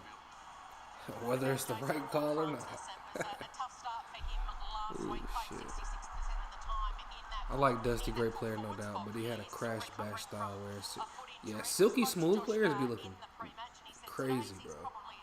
I mean, I guess I do like both styles, because Cripps kind of has crash bash, and him at his best, just being able to take tackles and shrug tackles off is very entertaining. thoughts for the team, and that I mean, that fend-offs stuff are makes Jason Horn entertaining. special when he's bursting out of contests and working really hard forward. We know he's But the Silky weapon when he Smooth gets just into this leaves you in position on awe, the ground. though. He's such a good contested mark, and we've seen some unbelievable finishes here with this kick shows. It goes straight through the middle and in a pretty difficult position. And his next one was even harder than that. Kazi's one of those players that are just smooth as fuck. Kicks in here and finds him in the pocket. Ranking. On the boundary line, goes back and kicks this goal. Jason Horne-Francis is clearly a star of the game. Everyone knows that. When his appetite's high, that's when you know he's going to play. I guess it's usually the indigenous boys for the most part. Outside of the challenge or tactical ball, saw once or twice where he was tackled and through brute strength and competitiveness, he just shrugs it and goes forward. Really angry that he dropped that one from over there as well towards the end of that second quarter. It's been a real tough afternoon for the Essendon defenders, particularly Zach Reedy. I still remember when I first started watching footy when Jacob Hopper played for GWS. He had sold candy twice on some was it on Richmond? I can't remember who he did it to. But that shit was like, damn, bro, you really killed their ass with that. Yeah, he's missed some opportunities, Mitch, and he's got. He probably got a highlight video of that somewhere. Very, very good finish, and his goal he kicked today was the hardest one. He's missed some of the easier ones, but Paul Reed, it's a tough spot to play at fullback at Essendon at the moment. The ball gets transitioned a bit too easily. Whereas I think this is the goal that Mitch kicks here, the snapshot, which was his hardest shot at goal. But his speed and work rate is incredible for a key position forward. All the defenders for Essendon, you can feel from can't you, Kim, but the ball's coming in at will and the guys can Oh, Lord. Oh, Lord. I have loved during the commentary in the first half, we dropped a few wheeze, Ken. Yeah, it's hard having to break. I mean, it's Port Adelaide for the first time at Adelaide Oval in 13 years that I haven't been coached. So it's a really unusual feeling. It's an enjoyable feeling today because the boys are playing really well, and I look forward to their second half. And I'm sure Josh is looking forward to revving them back up and getting them to go again because they'll want to finish strong, not just play hard. I reckon you're going to enjoy Jamison Whiskey tonight, straight after this game. Let's have a look at our Jamison Whiskey crowd pleaser. And it was none other than the ruck from Port Adelaide, overlooked last week, Jordan Sweet. He made an early statement to the new coach in that first quarter. Yeah, he certainly did, the big man. And he played aggressively. He gave away a free kick in the centre of the ground at one stage, but this one was a great finish by the ruckman. Jordan Sweet playing with aggression and be in this team every week. He's just got to make sure he brings that aggression. He got the bum last week by not getting selected, didn't he? So he comes back in and he doesn't want to put his name on the board up for selection with a question mark next to it ever again. Let's cross to the Fox Sports, Fox Footy Studios. John Rouse standing by. And John, a big injury blow to the Bombers in this opening half. It doesn't get much easier for them. Hello, Kel. What a disastrous injury for Brad Scott and Essendon on a really terrible first half. So Mason Redman out with what the club is already saying is a suspicion of a torn left meniscus. So meniscus is basically the cartilage, the shock absorber around the joint. Now, even a best case scenario, an arthroscope is a 4 to 6 weeker. If he needs more significant surgery, that can be 3 to 4 months. So he is out for the day. Not only a key Essendon leader in this team, but also a member of that under siege backline. Jordan Ridley is expected back in the VFL next week with the calf concerns. But Essendon just cannot keep its best players on the park. Already 4 ACL victims, and now Redman out for yet imagine a couple of months. Jordy, it's a big blow, isn't it? It's a huge problem at the moment. You need your senior players out there, don't they, Ken? And he's one that can afford to lose. Yeah, absolutely. Yeah, you need key position defenders at any time, and particularly when you're a young side and you're going to face a lot of entries against you. Need your good players. Current day coaches, who do you rate highly from? Yep, well, that's not a question for me. You're going to lose players all the time, unfortunately, and he's got to make do. Time clock chaos. Ralphie, no doubt you've been on the phone all morning. What's the latest? Well, the AFL tells me it is conducting a full investigation of those last moments of the first half of St Kilda versus GWS. As you can see here, Max Hall kicks the goal with 35 seconds left, gets 10 to 29 seconds, and then double zeros. The siren sounds immediately after the ball is bounced in the centre square. Now, just spoken to GWS, and they were actually told that there was no time lost, that it actually was just coming up on the clock as that. So the AFL, of course, after Friday night's issues with that tight countdown clock effectively vanishing, desperate to get to the bottom of this one. Not ideal for the AFL, but might take a matter of days to get to the conclusion. So, Ken, if you're in the coach's box and that happens, what do you do? You can't do anything. I mean, the game's it's done, but the reality is you'll investigate as much as you possibly can. But, to be fair, as a coach, you're not really spending your time too much on the clock at that point in time. You're just moving on with the next bit of play. But, there's a close game, 30 seconds, it makes a difference, doesn't it? Yeah, absolutely. And any MRO news coming through yet, Ralphie? Well, expect Melbourne to be taking on a Gold Coast side without Christian Petracca and also Bailey Humphrey. Now, that MRO will drop at about 5 o'clock. Now, Bailey Humphrey might be out. The outcome is that Bailey will be suspended for at least a week for this sling tackle, pretty much a dumping tackle on Boris Rioli. Now, 1 week will be medium, 2 weeks will be high. Gains velocity, dumps him into the ground. Jamari Ugle-Hagan goalless in the VFL in his first outing today, and the scans up back will be back this afternoon. Damn, Ugle-Hagan, no goals? I'm Any gonna risks ask. on him, even a very low-level hamstring. I think you'd pretty much Where's Jed Walter? through his name for that Melbourne clash after the bye.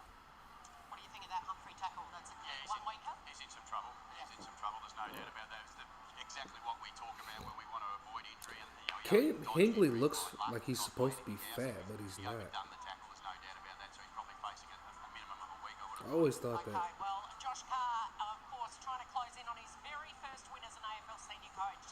We're still Gold in the second Coast. half, not too far away. He's pulled by 49 points. Tomorrow night, that man will be on AFL 360, joining Jared and Gary Lyon, of course, to follow.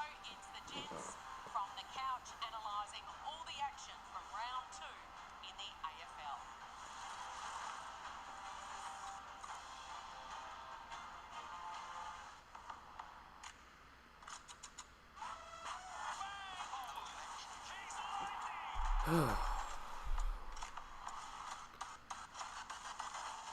It's lights out and away you go. Marking on air now. Game on.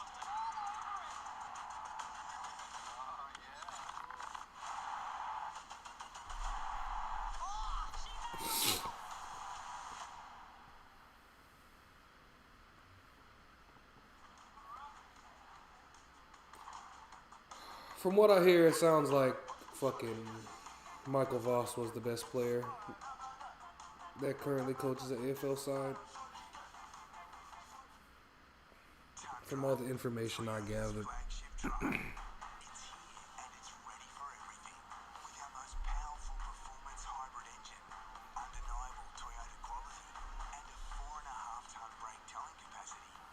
It's ready to work hard and play harder. Question is, are you ready for it? Toyota Tundra, ready for everything and available now. Toyota. From the moment you join SeaBus, your future is built in the smart way. SeaBus Super. Build your something. Go Harvey Norman Robot Run-Out Clearance. Shop big brand robot vacs from under $300. Save a huge 50% off EcoVacs Debot T80. Plus, I heard the Scots were okay, not great players either. at Harvey Norman now. Dean Cox, though, ain't it? Dean Cox was actually a great player, wasn't he? Ruck for West Coast. I heard he's one of the best ruck of all time, or modern day. See how much you'll save. Chemist Warehouse, discounting prescriptions every day. Waterfall. Spray. You gonna drink that alone? No. These are my mates. So, they just stand around all day? No, there's plenty of fun stuff to do. What's that?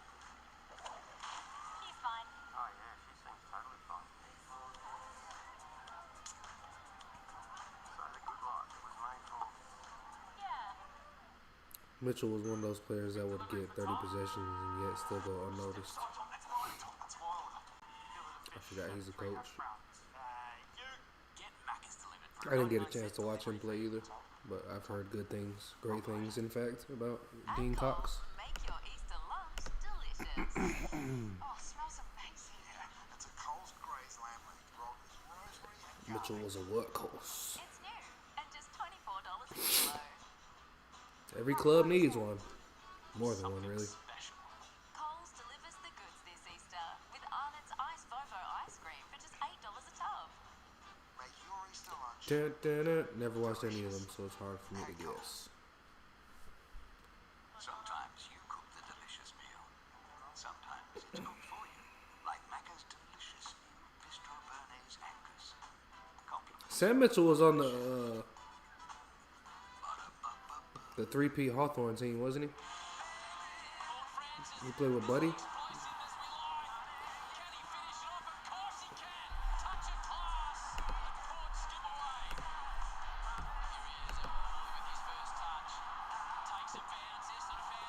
Saad El Houli. That was a bad kick. Nick Martin.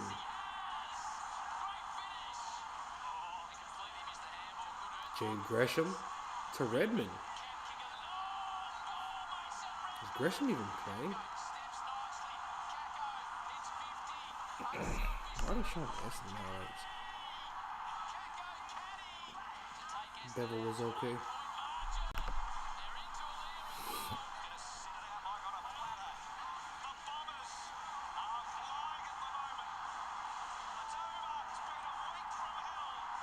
They beat Port last year. Port sorry as fuck, bro.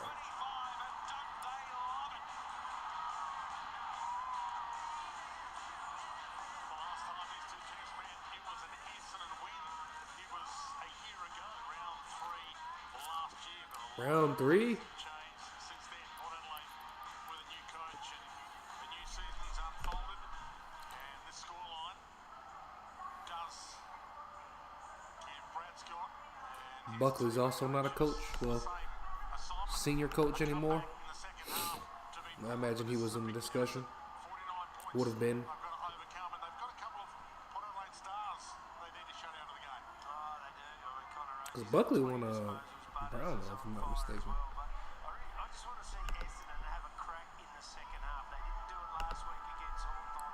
They're up against a Alright, Essendon, come on, man. today, so I mean, Make this not be miserable, bro. youngest, but Port Adelaide are the 15th youngest, so there's not much difference there. So there's no excuses for Essendon to drop out in this second half, and they mixed it with Port Adelaide in a few areas in that second quarter. That more inside 50s, 18 to 12 contested possessions are plus 11 for the quarter. Clearances they won 11 to 8 as well. The scoreboard didn't go their way, Essendon, but they had a bit more of a crack around the ball. So Essendon fans at home deserve Essendon to push it out in the second half and at least try and win the second half. They can't be getting beaten by 49 points in a half of footy. There's not that much difference between Port Adelaide and Essendon at the moment. So, a real opportunity for Port Adelaide to get their season. Port, y'all can run up the percentage, man, for the games that y'all about to fuck up in the future. West Coast in round 3. 49 points the margin at half-time. So after the main break, we get back underway. Blackiston wins the first tap down, bit of volleyball So work Francis from in the Durham. mids to start. Caldwell overran it. Durham over the football. Sweet just packs it to himself in a standing tackle. Blackiston and Caldwell. Another ball up. Mark Rashudo and Ken Hinkley in co-commentary. It's wrapped up. Farrell by McGrath. Oh, As well and Drew. Drew got smacked in the face. The ball. Sweet. Couldn't get purchase on the football. Caldwell. Handball. Sharp got rid of it. Johnson. Some scrappy play early. Came out to Merritt. New end. Dodged the tackle. McGrath does a 360. Gets rid of it legally. Back to Merritt. I do not like Chris Fagan, bro. Inside 50 is going to be Essendon in the second half. No mark from Nate Caddy, first goal of the half. won't miss this one. He makes sure he runs to the line and slams it into the Bombers crowd. There'll be no score review for that one. What he should have done with the first one, got right to the goal line and made sure it went through. He did run it in, didn't he? Yeah, he went the whole way route. So it was just good to see them compete in the middle, bit of pressure on, getting into an open number, a low numbered forward line, and funnily enough, they get the score, which is the perfect way for them to start because they needed to have some energy at the start. Yeah, good competition by Peter Wright in the air. Let's have a look. And then Caddy, like he's had 3 shots on goal now, Caddy, and he's gun. He's a gun. There's no doubt about that. Some of their recruiting, a few years ago, not quite there, but the last couple of years, I reckon they've nailed it with a few of their picks. So just got to wait for them to come on. That was back in 2023. They got Caddy at pick 10, Kako a couple of years ago at pick 13. And then last year, they've got Roby in the 2s at the moment. He might be a few weeks away. He could be a start. Good kick, Butters. Georgiades. Been a little quiet since the beginning. Caddy, there's a huge upside. Good to see Caddy high-fiving a few of the crowd and trying to get them involved. Dyson Sharp's out there as well. Yeah. It's pretty pure out the centre bounce though, wasn't it, by Butters to Georgiades? Straight on his chest. Perfect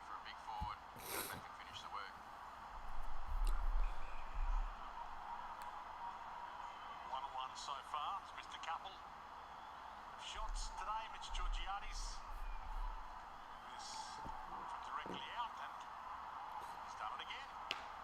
Georgiades been missing like a motherfucker. That was Mitch. When he misses, he just tends to lay back a little bit too much in the kick and follow through. So he'll straighten that up hopefully and get it right.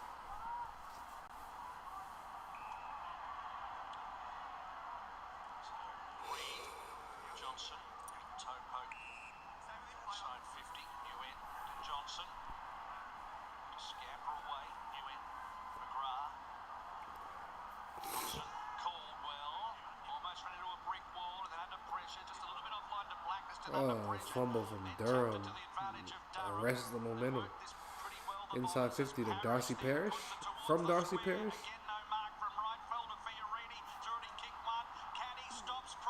Caddy number 2? Yes.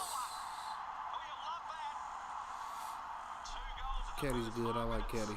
To be fair, that's what you're looking for if you're an Essendon supporter. You're looking for the moments. You're not looking for the.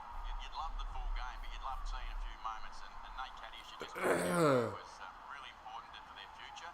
But he is only in year 3. Be patient. He's going to be a gun of the competition. I think Port would be disappointed with that full ground team defence. So they looked like they were a bit like last week, half a step off on the pressure and coming forward. 2 in a row for the Bombers, 2 in a row for Caddy. He was clever, stayed down. He took his man to the pack and then stayed down, let his man get up. He's got footy smarts, clever around goals. And the Bomber fans have some hope. Lancaston in the ruck against Sweet. Flung in the air, Sweet early leg. 38 ain't too bad. It's bad when you down, when you only got 30 points though. I have not used that. I just actually heard of the mini max for the first time. Block up the holes. A bit quieter in the second quarter, but it's just the 5 disposals, which is a bit lower than what he'd like. Spears that on a skip to Horn Francis, who's got Evans out wide. The leads come. He goes wide into the pocket. And Georgiades isn't that quick. Ball in.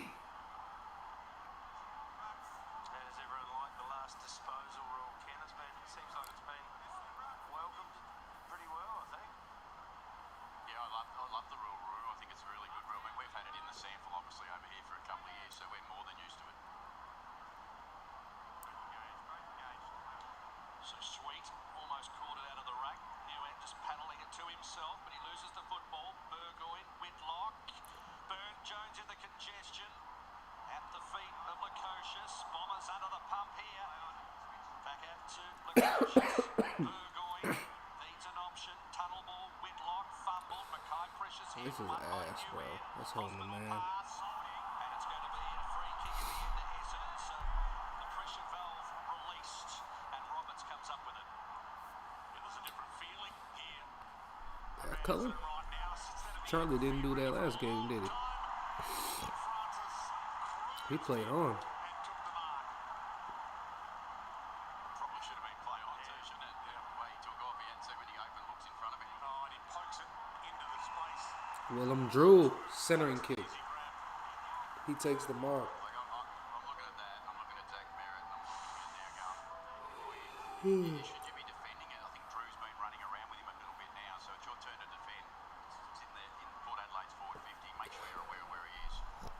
Doesn't pose much of a forward threat, Will and Drew, though. 2 goals in 23 games last year. Clearance specialist as a kid, midfielder, but doesn't push forward and kick many. Oh my lord, excuse me. Was at home. Goal kicking machine. I think if you have a look at it, you'll find that there was a bit of poor defence going on there with Horn Francis. Yeah, he took a step and could have been called to play on, but like Drew sitting, what was he, 35 metres from goal, right in the corridor, as you can see on the screen. Look at this. He went forward with Darcy Jones, didn't he? Yeah, but you've just got to check your shoulder. You've got to see the gaps behind it. It's right in the corridor. It's just too easy to open up that space. Breakdown in team defence, whether it's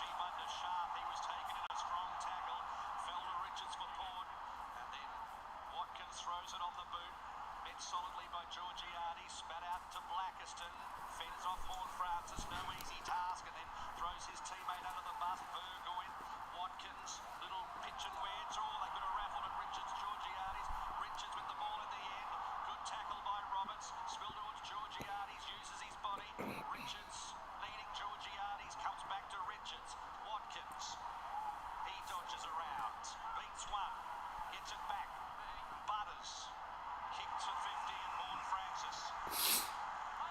Sees a man immediately, centering ball, Bergman.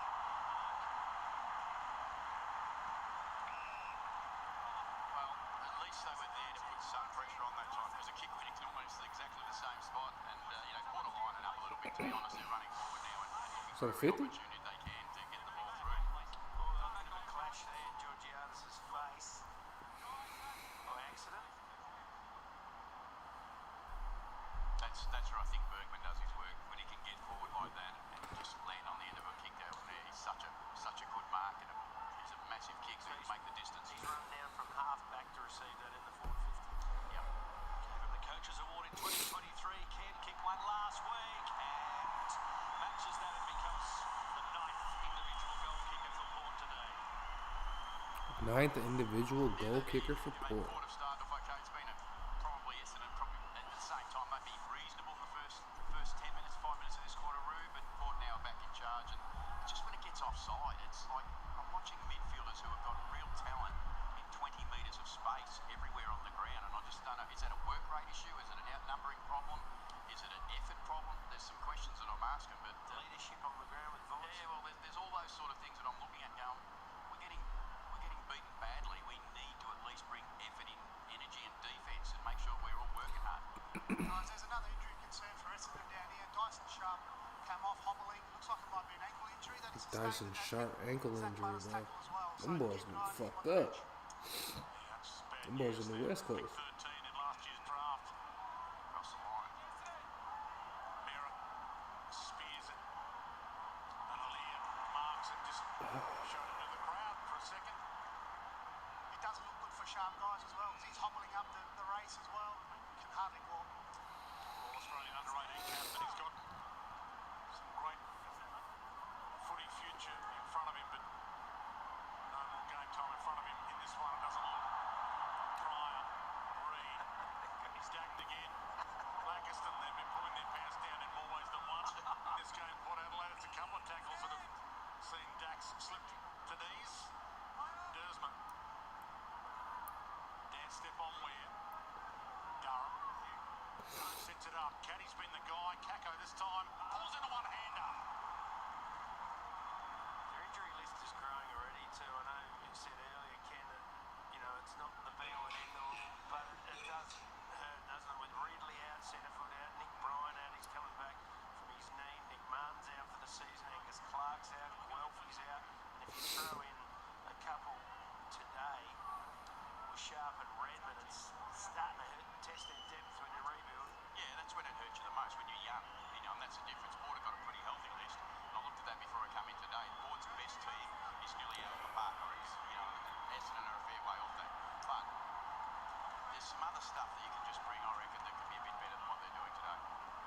Oh, shit. Three behinds for Isaac Kako. Aaliyah down the line.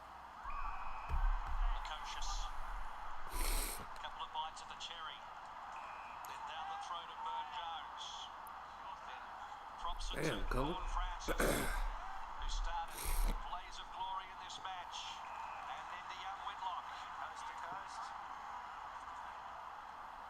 It was clean, wasn't it? Jack Whitlock, the 19-year-old. It wasn't just clean, it was familiar, unfortunately, for Essendon supporters. That was the problem. It's familiar. The D50 transition is too easy against Essendon. That was Lukosius out on the wing on McGrath. Just a complete mismatch. So, Jack Whitlock. Not the easiest of assignments. Hooks it left. Kenny, could Lukosius play on the wing? Yeah, Jack can play wing. They've played him down back, I think, at the Suns as well. He can play in all those positions. He's such a good user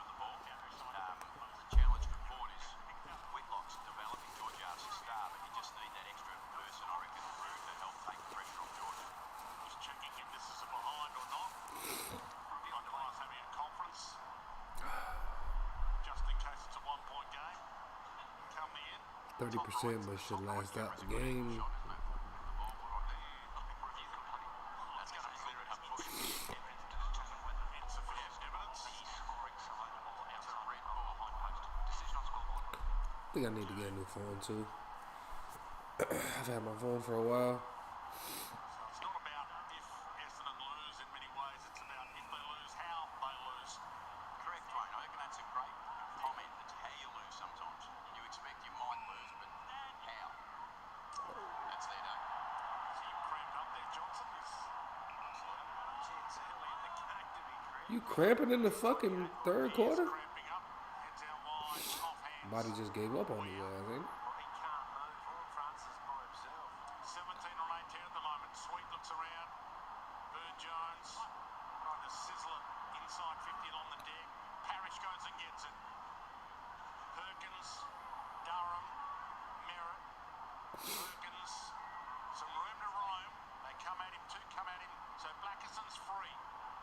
Not necessarily the guy you want in the hands on to kick him, but he finds Roberts at half forward. And he jumps long. Langford in the spot, got it. They might go coast to coast. The Bombers. That was a good bit of play for them. I thought they were going to mess it up with the handball chain through the half-back flank, and then they ended up getting through there. And it took Blackerson and the ruckman to wheel around on his left and hit the corridor at centre half forward. It made a massive difference to their transition. He looks all right as a ruckman. Yeah, he He does. jumps well in the middle. I mean, they got Bryan out and they had Draper last year, so effectively it was their third ruck, wasn't he, at that point? So he's looking good. Yeah, he's got a nice lead. Goals, and they're winning the quarter. The Bombers. You take that. You take, if you're Essendon, you take small wins, and winning the quarter at this stage is a really good bit of progress from the first half. See the little bit of chain handball through here, through the middle of the ground. Getting out to Blackerson, who's smart enough to wheel back to his left, and this kick separates the game. You do that kick, and you should be scoring from there. And obviously they did, so it was a great outcome for them with Langford, Toddy playing down as a defender. It's hard work when you're in that spot.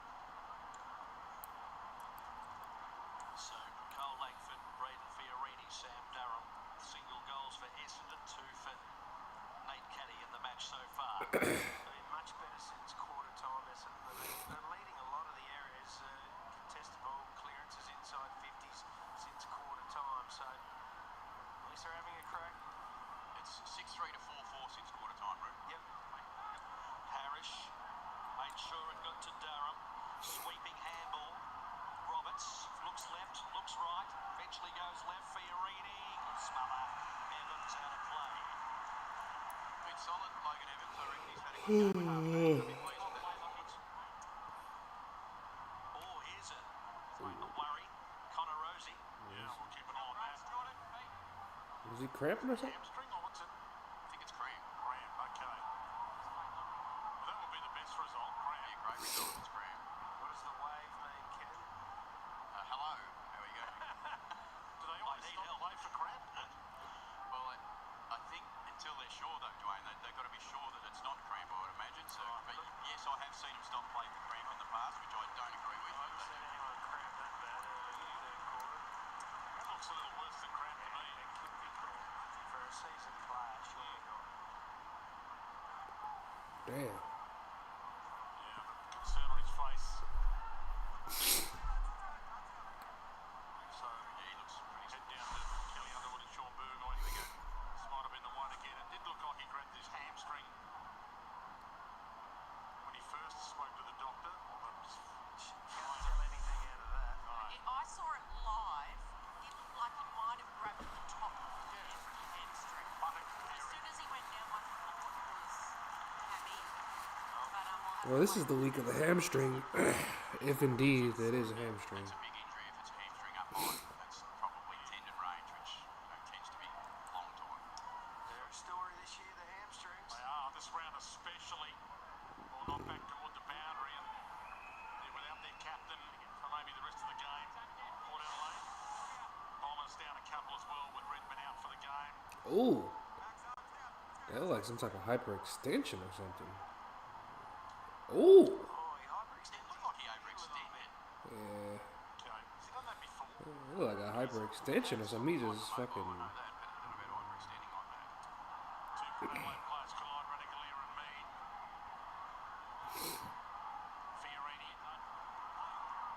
Looks similar to what Sam Darcy did last year. Or the other year. It's not as bad. It did look pretty fucking awkward though. As you said, Roo, they're building some pressure. The Bombers, at least, are getting it in their half. Langford in the ruck. Knocked down. McKinley forced to kick under pressure, and that'll be coming back.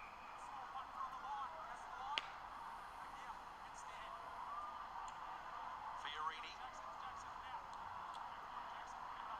Bring it back. Kicks it to the contest. Canny at the front, fell to Kako. Under enormous pressure from three Port players, they eventually win the football back. Berry grabbed by McGrath. McGrath trying not to give away a free kick, but eventually rolls out. There's Brad Scott, who's in his fourth season at Essendon coach, 11th 2023, 11th 2024, 15th 2025, 6 wins last year. All back into play. Kako's giving them something to worry about at the moment as well, which is good to see. Well, two players looked at each other. Corba went and got it. Harris there, Corba there.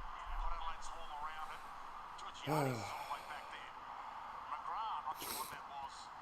Counters a kick, travelled 3 metres, and there's a game tackle. Ooh, it's cold in this bitch. The pressure for Essendon in this quarter is 190 odd, so they're way up now. They were 140 in the first, 143 in the first quarter, 171 in the second. So they're getting better as the game. That's a free kick to Butters.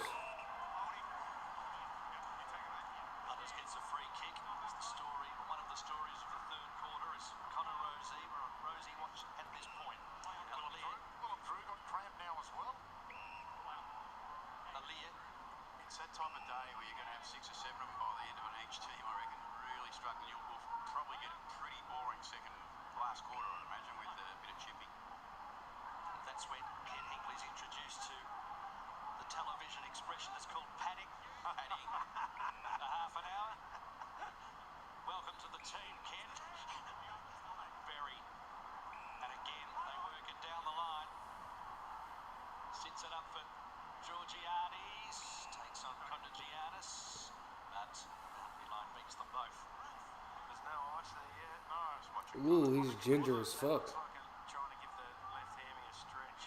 He's not that stable, man. He had to sit his ass down. Grabbing the hamstring. Well, look at that, Roo. Just behind the knee. Here's Willem Drew, gave it off just in time. And is that the required from the bit of Watkins to Georgiades? Umpire says yes, travelled the 15.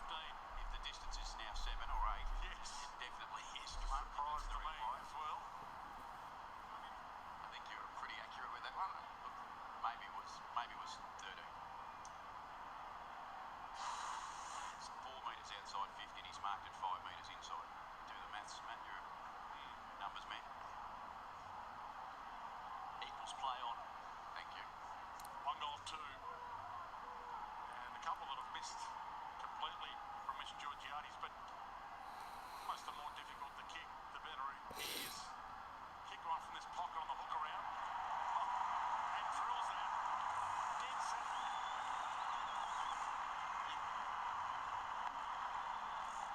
You're getting to know Mitch pretty well, Dwayne. I reckon the more difficult, the better. I used to say to him, he does hard easy, but he does easy hard.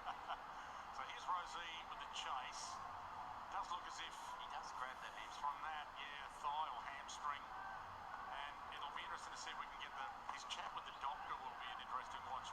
Or the physio who was out there, because he tended to look to me like he indicated to the physio what his issue was as he was coming off.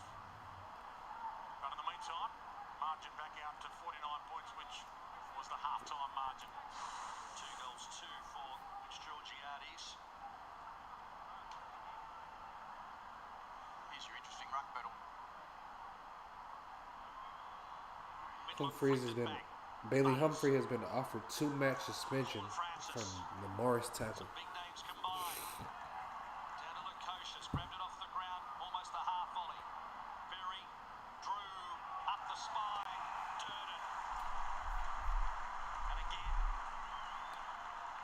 Can't believe they showed that delay in the replay on delay in the fall suit for the end of the game. That's crazy. He's finishing his pre-season. I'll put him in the middle for the last quarter and a bit. And let him The Saints survived, man. into his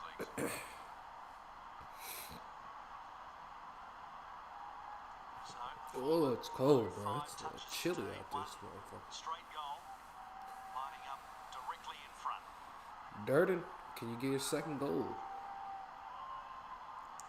Nope. Corey Durden, Yep. can he Looked off. around the post? He can. Funny little angle, It's though. out to 55 points for Port. Well, he got a couple last week, Durden. He's got a couple of games. So for a small forward, he's off to a good start. Goals one. Oh, shit. Here to kick some goals as a small forward. As we see Rosie again, it just looks like it does look like that hyper extension. But that's his right leg. It looks like the punt. And then he grabs his left hammy there. So he's pulling to the left now. Well, on the injury front, 2 games sounds fair. just come back from the injury. He's walking the boundary. He's hobbling quite a bit. Looks like he's going to try and push through it, but it doesn't look too good at all, though. Yeah, you don't want to risk. He's pulling to the left now. Well, on the injury front, guys, Dyson Sharp's just come back from the injury. Dyson Sharp trying to thug it. Like a young bloke would. And he got it for high. He fell into a high. And he got the benefit of the umpire's decision. How does that happen? Bit of luck. He wasn't tackled. He was tripped. Fair enough, played the trip. He didn't pay the No, trip. he played high. He got tripped, so 50, make it 1 all. I'm sure you get high tackle for headbutt, so it's Surprising increase. But it's good to have him back in the lineup. 3 behind so far. Yep. Fans Yeah, I just said that, cat. are in the house. He's dangerous. He's going to be a very good small forward, isn't he? Cat. future, is it? Chatty, Jacko. I'm thinking it's hay fever. I'm not quite sure. Searching kick. I usually don't have allergies like that, so Fouled earlier, even though Big Man Wright was bearing down. I'm not really too familiar with the difference. Back to Farrell. Spot earlier again. It's a bit of kick to kick. I've been one of the fortunate ones my whole life to not really have allergies down here. I know a lot of people have it pretty bad. My brother had grew up with it. Terrible. He used to get nosebleeds and blood clots and all types of bullshit. Where for the most part I'll be unaffected. But it really started. The only thing that makes me feel like it wasn't hay fever is I started feeling it while we were streaming last night. Like at some point during the stream I swallowed and it felt that funny little feeling. I was like, damn, bro, it's about to start. Again, Sam. And then to Horn Francis. Maybe you can get the So moving later. Well, they're just making Essendon run, put Adelaide on the ball a bit, give your defenders a little bit of a rest. Evans, get your stats up. There's another thing we call I'm guessing right now that it's hay fever because I don't have the. I don't want to be too TMI. I don't have the chest cough, like the mucus in the chest. It's really mostly like a. I guess it probably is a cold because I don't think I have a fever, but I do feel like a unsettled feeling in my head. What do you think of Pendlebury getting off on a good bloke clause? There is Dyson Sharp, he'll have a few family in the house from the Barossa and Centrals.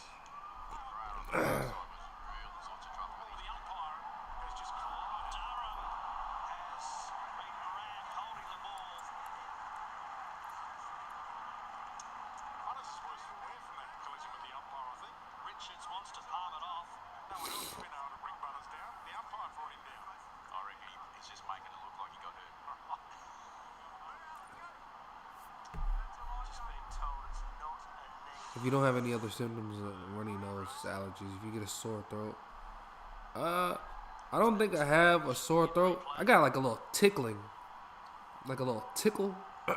Makes me want to keep clear my throat. In front, but with some distance to cover at 49. Knock on wood, I don't have aches or pains. I have a runny nose, but it's also congested. I have like a unsettled feeling in my head. It's like a pre-fever type situation, I guess I would describe it. Which I think that's cold, but I don't know.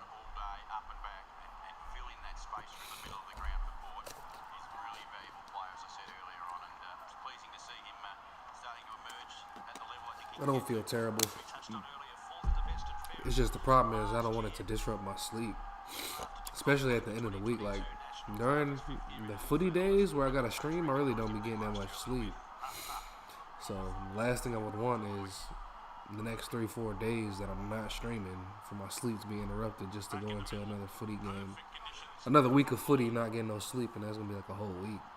So sounding like a cold. Okay, yeah. I kind of would almost rather it be a cold just because that's going to go away.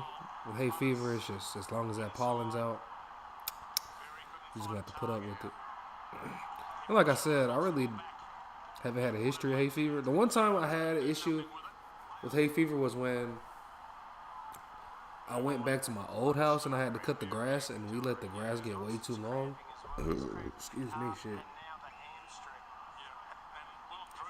So I cut the grass, and all of that, like pollen and everything, just got exposed to my nose. And like, I didn't eat for like 3 days.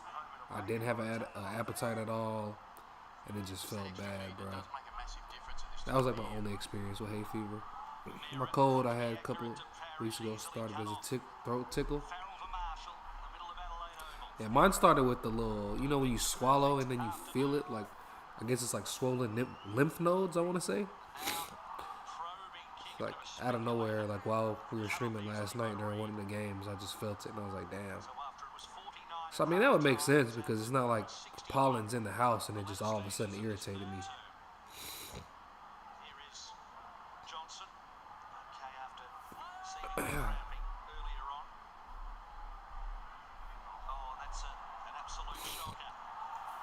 Juan Francis goes for another goal? Nope.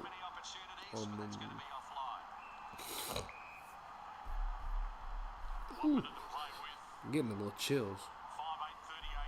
But it's... I think the biggest story, Dwayne, it will be the Rosie story for Port, I think, more now. I mean, I know he's got a couple of injuries, but Connor, as captain of the club, Connor. very, very important without saying the obvious.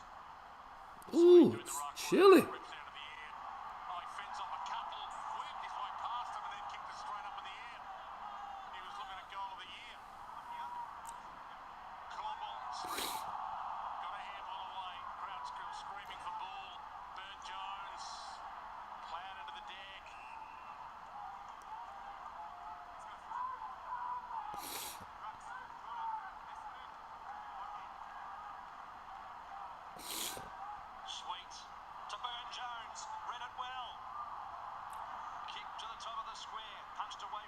Oh. Roberts, Campbell have kept it in. Pryor kept it in. They hatch over it. It's going to be a high one paid. So 25 seconds left on the clock. A little bit of feel coming into the game. Roberts and Durden. Archie Roberts versus Durden. Really get sick. That's good. That's good, especially since y'all are like older. It says you get older, your immune system gets worse. So I mean, that's pretty good. Y'all must get decent sleep. I'm not allowed to guess. I get the same crap here in Idaho in the spring when everything begins blooming and pollen counts rise. Usually wake up with congestion, a little cough, but it goes away throughout the day. That's what's up. If it starts to hurt when swallowed, yeah. It's not it doesn't hurt, but it's just that feeling. You know what I'm saying? You know what I'm talking about. Luke, what's going on, man?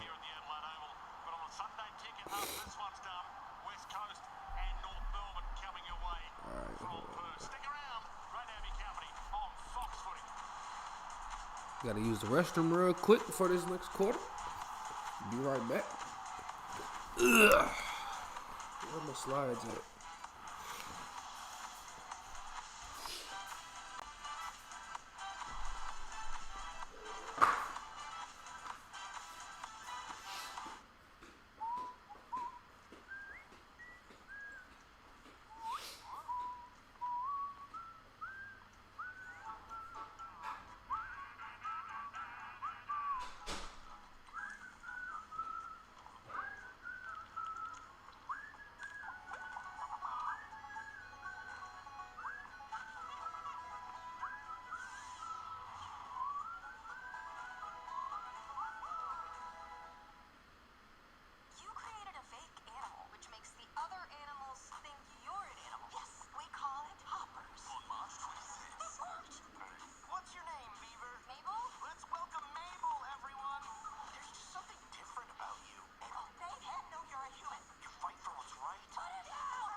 turn. That's where it's going to remain for the rest of the night. And growing in your garden.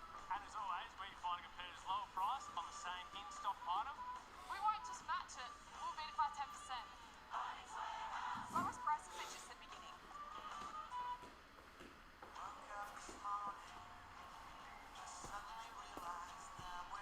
Alrighty. Probably should have threw some of this trash out. Over 6 million Australians have looked for the symbol. Yeah, Colin, that's him. His name was Craig. Idaho Gonzalez.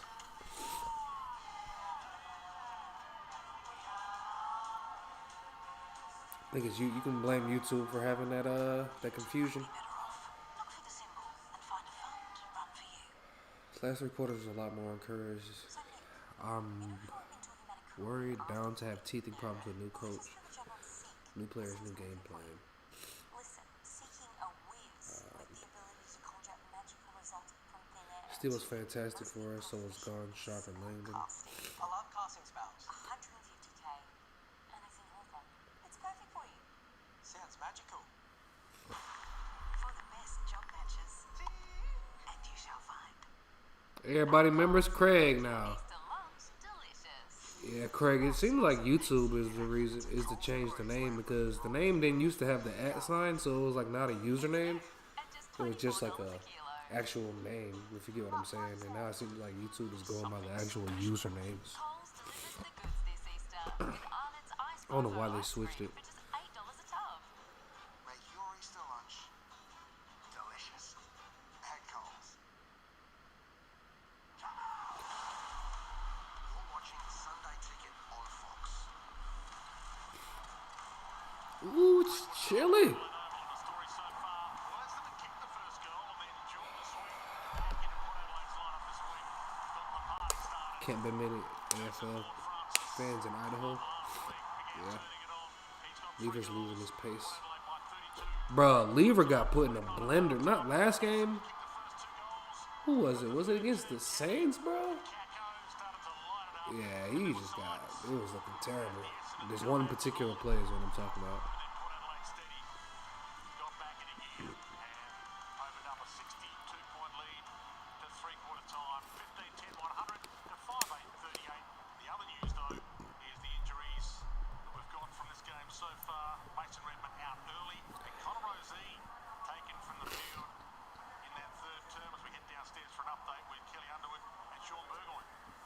Certainly not clear-cut at this stage, Dwayne. What we do know is that Kangaroos definitely grabbed at the top left hamstring and that left leg hyperextended in the incident during the third term. Now, the club has confirmed this is definitely not an knee injury. They say that the doctors think that there's some nerve damage around his buttock and they won't assess the hamstring until the nerve damage settles down. Having said that, he just hobbled. He couldn't put any pressure on his left leg. He hobbled down into the rooms. It looks like it is an issue, Sean Burgoyne. You've done a few hamstrings with the top hamstring on his left leg. Yeah, it is. Well, I've done a couple of hamstrings. Now, you definitely know when you've done a normal hamstring, you feel a pop in the middle of your leg. I've never done one high. We spoke to Kevin. You feel a pop when you fucking strain your hamstring? Lever's been put in a blender the last 2 years. YouTube changed my name, but I changed it back as soon as I could. Our defense was shot the last minute. Was shot the minute we lost Disco Turner. Yeah, that's what does a long-term injury on the knee there. A couple of weeks there. You can see in the contest here, just jars it as he lands and grabs at it straight away. Iced him up. They've taken no precautions with him, so he's looked to miss a couple of weeks. And then Dyson Sharp as well rolled that ankle in that last quarter, in that third quarter. Came off, tried to give it a go. You know, he's playing in front of his family and friends back here at home, but just couldn't get it done as well. And we'll be on cramp watch in this final quarter. We'll try and keep a count going for you, Dwayne. Thank you, Kelly Elwood and Sean Burgoyne downstairs. I'll keep us updated, but it is hot out there. You guys were out there pre-game and we had a little walk around. It's warm. There's a few concerns in the Essendon camp, not just with injuries, but the scoreline. Can they at least fight it out in this last quarter? Last quarter. So at the start of the final term, That's wide open. Drew in touch with the fumbles, controls it, and then a long penetrating kick towards the square, off hands, Pryor. Essendon looks so average, and when I say average, I mean shit, bro. Pressured off it, Dersma coughed it up, Lukosius, We don't even look this bad. Caldwell and finds right. So it was 32 at quarter time, 49 at half time, 62 at three-quarter time. And Ken, is the message to the Port players full throttle for the final two? Yeah, well, it will be with the cramp issue, I reckon, and being in the back of their mind. So they won't go too hard, I don't think, but if they get an opportunity to look at the open play, they'll certainly take it. Well, I've got it here. Mead out wide to McKinley. A hand back by Georgiades, who's changed his boots as well. Chip kick back to Sweet. And he's turned that over to Pryor, who didn't quite jump on it, so plays the gang tackle to keep it in the area. Bright sunshine, nice conditions to come and watch a game of Yeah, footy. New Haven, there's been a lot of hamstrings, bro. Sweet rips down to the end, handball inside. Whitlock danced his way past a couple. And with the outside of the boot, that's a ripper. A lot of hamstrings so far through 3 rounds. Hopefully none the rest of this game and none next game. It's been a long road for the 25-year-old. Two-time North Melbourne VFL BNF. Came over to Port Adelaide. Won a Port Adelaide season for BNF. Was given the call-up. And here he is on the big stage. Getting Getting his cold, first bro. ever. One of the great stories when you sit back and see how hard he's had to work to get his opportunity. He's got some run about him. He's a gun. He needs to improve in decision making. He's probably as good a runner at the club as they've got, so he'll be out there for the whole of the last quarter, so he'll keep working, but I'm really pleased to see him win 3, basically, second level best and fairest awards.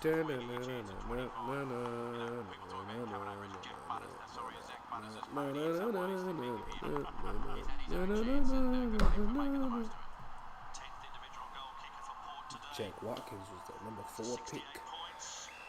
Crossing the line. Advantage. So advantage paid, it was advantage going to be paid, and then the umpire saw there was no advantage and called it back.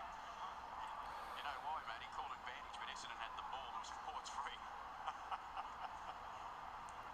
Been that kind of day. It is. So Sweet Look how he just dispelled that pressure. over the head, overclubbed it. But it's hard to do over Whitlock. He's a tall boy. Mackay with the defensive mark. Dersma right. The Shadows here at Adelaide Oval. Perfect day, perfect deck. And Port with this season going in the right direction now.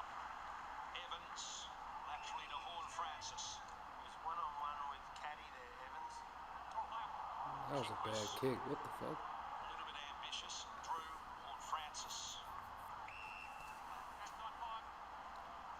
Wider they go. As McKinley sends it down the throat. Watkins back inboard to Lukosius. And now here's What is Georgiades. Essendon doing, bro? There's a few that have changed their boots during that little break. Inside. Pass. Marshall. And he has measured that magnificently. Essendon is putting in 0 fucking effort. Talking about how good a kick he is in defence. It's become a weapon as it was. These boys ass as fuck, bro. What the hell? With ease to Burgoyne. 120 marks to 42. That's picking your way through easy. Essendon is fucked up. Chasing their possession. Just controlling the game. Yeah, Craig, it seems like that, for some reason, it just seems a lot more common now, right now. Unless I'm tripping, bro. It just seems like we've had a lot more. A little quiet last week. Making some noise today. Jace Burgoyne. It's been a good response by Port. The bad thing is about them soft tissue issues is once you have them, you seem to keep having them. Pretty hard today. Started the game really, really well and just worked their way through it and may well win by close to 100 points if they keep their foot down in the last quarter and take whatever opportunities they You get. got to keep the percentage if you can, Port. Essendon 96 points. Stands at 74 now. Essendon's lowest ever score against Port Adelaide, 58 points. What the fuck kind of celebration was that? What's it? Are facing their worst loss in their history against Port Adelaide. You think about Port's outcome,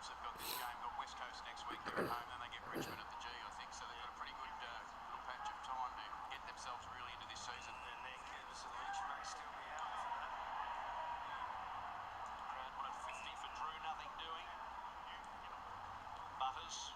Watkins looks further afield. Low one at the feet of Georgiades. Got a Giardis. Mops it up. Blackiston. Durham. Now, here's a bit of work from Essendon through the middle. Kako spreading it out to Langford. So Caddy is at the back, doesn't present a Good lead. kick He right finds there. Kako instead. So, excitement machine. So Kako's kick 4 behinds. I think that's only their third mark inside their forward 50 in the game here for Essendon. So, compared to 21 for Port Adelaide. So Kako's kicked 15 goals. He's 23 matches so far. As I mentioned, 4 behinds already this afternoon. Can he at least get one on the board for the highlights? 4 behinds for Kako. God damn. Been good though, in many respects. He's given them something. He's had 5 pings at the stick, so I can take that as a small forward. Noted to kick 3 or 4. Yeah, if he kicked 4-1 from those shots or 5 straight, then it'd be a different story. Port Adelaide again just kick marking their way through time, really, as much as through the Essendon defence. Prepared to own possession. Farrell. Port Adelaide's biggest win versus Essendon is 96 points in round 1 of 2004. Approach 30 degrees here at the Adelaide Oval today. 96 points. Sweeps there. Georgiades. Right now it's 73. To perfection over the back to Richards. He's got Darcy Byrne-Jones if he wants him short. Ignores it to Butters. Thumps it long. Lurkocious. Top of the square. Talked earlier. Should be another 6 tacked on. Such an important recruit. 8th year in the AFL. He's never played in a final. Watched his old team play one last year. Injured last season. Was picked 2 back in 2018 for the Gold Coast. Traded for that first round pick. Hasn't really been able to show the Port fans what he's got. To fit Jack Lukosius with that kind of delivery. And look out, this might be his year.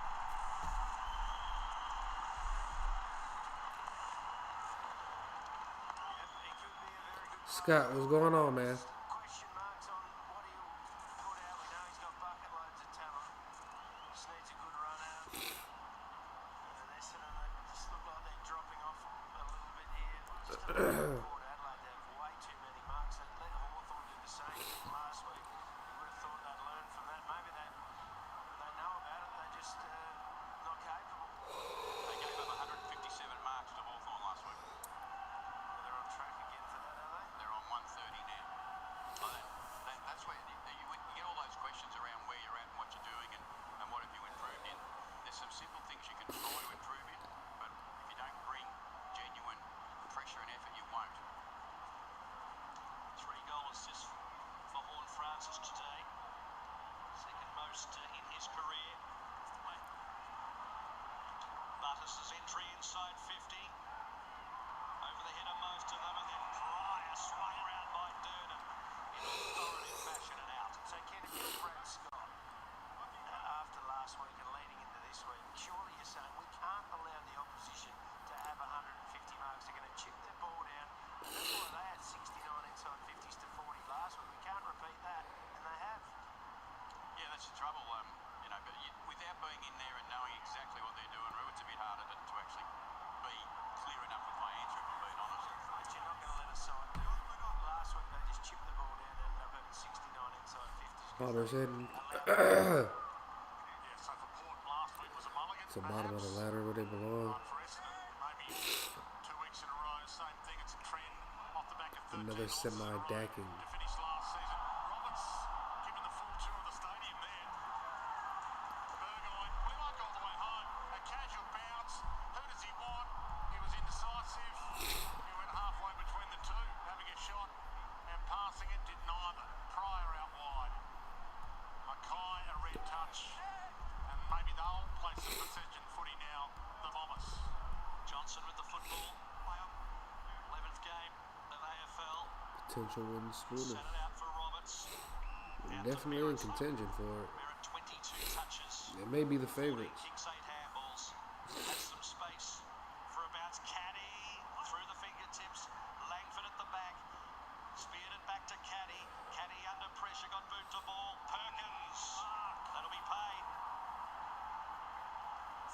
actually hit the deck pretty hard. Even his opponent. Oh man.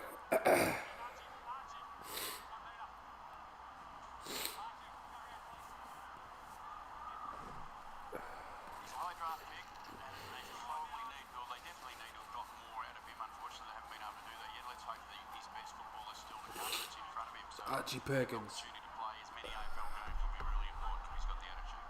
Sneak across that. Eucalyptus drops. Yeah, I don't have any of those, unfortunately. 45-degree angle. On fancy West Coast to beat the Bombers, I probably would do the same, to be quite frank. A score of 5 goals. Eucalyptus opens up your air passageways, right? I have, matter of fact, I got some Vicks Vapor Rub somewhere. It's probably in the cabinet.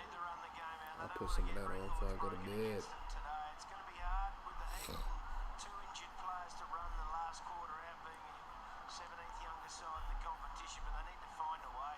It actually, They don't want to get blown out in this last quarter. it actually might play into their hands because I think the game style they've tried to play for the first 3 quarters, they're not quite at that level yet, the high handball game. So going back to kicking it a little bit more, because this quarter they're 17 to 10, I think 17 kicks, 10 handballs. So maybe it just helps them learn a little bit about ball control instead of having to move it quick by hand only. Apologies if my throat clearing and sniffling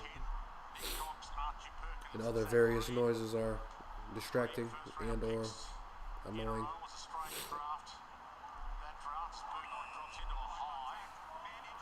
Advantage paid. On Francis, the spear. Knocked down, Port Adelaide hunting again. Ugly bounce. Durden. Over Caldwell. Gave it to Roberts. Just chips one. Butters at times has had his own share of it likewise. On Francis. That's 30 for Butters. Little tap out through the legs of Berry. Parrish, a fumble. Been that kind of day. Roberts feeds it back.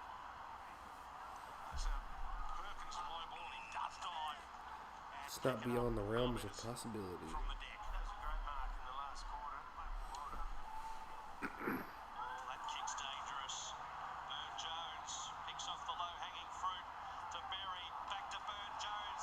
Gives him some time and space. Bang! Goal 19 for Port Adelaide. And Burn-Jones, relatively quiet this afternoon, has put through a goal. And that's the 10th disposal. He's kicked 1-1. He'll be happy with his second half a bit. Darcy's found a bit more of the footy, so again the turnover was what hurt, what hurt Essendon. Then front have seen a turnover game. It's been really on, but I think Essendon have invited it. They've really asked you to come to the party a little bit, so you can feast here if you want. Appreciate that advice, Cap. Pressure on. Cullen, I'm thinking the same thing, man. Yeah, Port Adelaide's biggest ever win over Essendon, 96 points. Essendon's lowest score against Port Adelaide at this stage of their head-to-heads, 58 points. They've got 45 now. They've conceded 19 goals again today, the Bombers, after conceding 21 to Hawthorn excuse me. last week. They conceded 40 scoring shots to Hawthorn last week. Durham gives it off. McGrath, Caldwell, out wide. They got any run left to try and finish this game strongly. Burgoyne. Holding the ball. Umpire said high. He did drop a little bit. He was in the back to go with it. 10 minutes to play with. 10 minutes to try and fix the scoreboard for the Bombers. 10 minutes for Port Adelaide to maybe build on this percentage. Get it up close to 100 points. Richards, Ware, local back home. Two-range pickup that he was for the Giants, and they picked him up over the off-season. Johnson, nice, part of the season. Might find Roberts and they're out. Roberts looks further afield. Well, Caddy has got a vacant 50 metres ahead of him. He runs in. Remember that last time these goals, he gets it this time. Squeezes it through for a goal. Nate Caddy has 3, I believe. So, Caddy kicks his third. And it's back to 74 points. I love watching Essendon get spanked, Cullen. Well, that's another highlight for Essendon. Caddy, Kako. We've talked about Kako having 5 shots a goal. Caddy doing what he's done now with three goals. The promise is there for some of those younger players, which is what everyone has to talk about with Essendon because of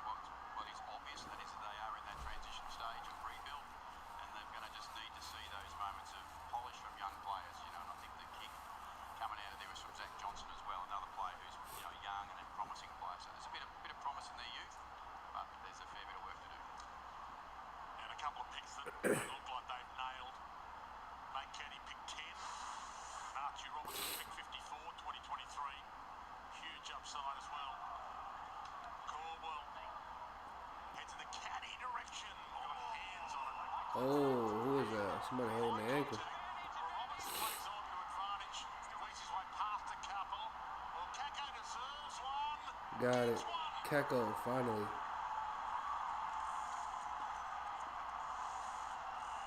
Something. Grabbed his ankle as well. Bergman? Come down from that Fucked up. marking contest with Caddy. Not sure how bad it is, but he grabbed it straight away and come straight off. There's the promise again. I've just mentioned it. I'll mention it one more time for the Essendon fans. I think that's what we've got to do. We've got to build some promise into what they've got coming, and that's Kako, kicking 1 goal 5. He's going to have a goal on some, so he's going to have 6 points, or he's going to have a goal. It's a good game. 6 shots on goal. It's a great game. Up with that. Great game for a small forward. I think that's where all their priorities are. This is what we've got in the front to build with. But I'm just where else is it, Roo, is one of the challenges. Oh, they need more. They need more talent. They need more picks, more talent. They've only had 38 inside 50. Doing what's going on, man. For Kako. Brad makes the boss look like a footy genius. Durham, full extension on the kick. He belted that one forward, but picked off in the end by Marshall, who retreats outside defensive 50. Blackiston with a couple to beat off hands. It's going to be a fine kick to Essendon. It could have been advantage. Robertson's off to the races. Why do they hold play up like that, pay a free kick when someone's got the advantage? You and I both know, because they don't know exactly what they're doing all the time. It's a big loss. Blackiston over the head of Caddy in the end, and then Caddy? Another one? No, missed it. I think the out of zone umpire called it, and he pointed the wrong way, so he didn't. Caddy's haircut is fucking terrible. What the fuck is that? Damn. He's had 6 shots on goal as well now. It's that foot in the back leap that they don't like as well. Toby Green, not the only one who does it, but it seemed like he was the only guy who got highlighted when he did it. Aaliyah. So he put Adelaide, put the cue in the rack here. Maybe Toby's intent was a bit more severe. Maybe. But Toby's Toby. The Toby tax always jumped in. Free kick. Look through. You're going to earn that a bit, though, Dwayne, don't you? Doesn't come out of nowhere. No, the tax doesn't just come from nowhere. Look through, looks around. So they'll own possession a bit. Aaliyah, he's got Marshall if he wants him, and he wants in every Essendon player on the ground ahead of Marshall. Keeps it low. They can just play Farrell ping. going back. Yep. Aaliyah gives it to Marshall, so they don't want to come and man up or just mess around with it.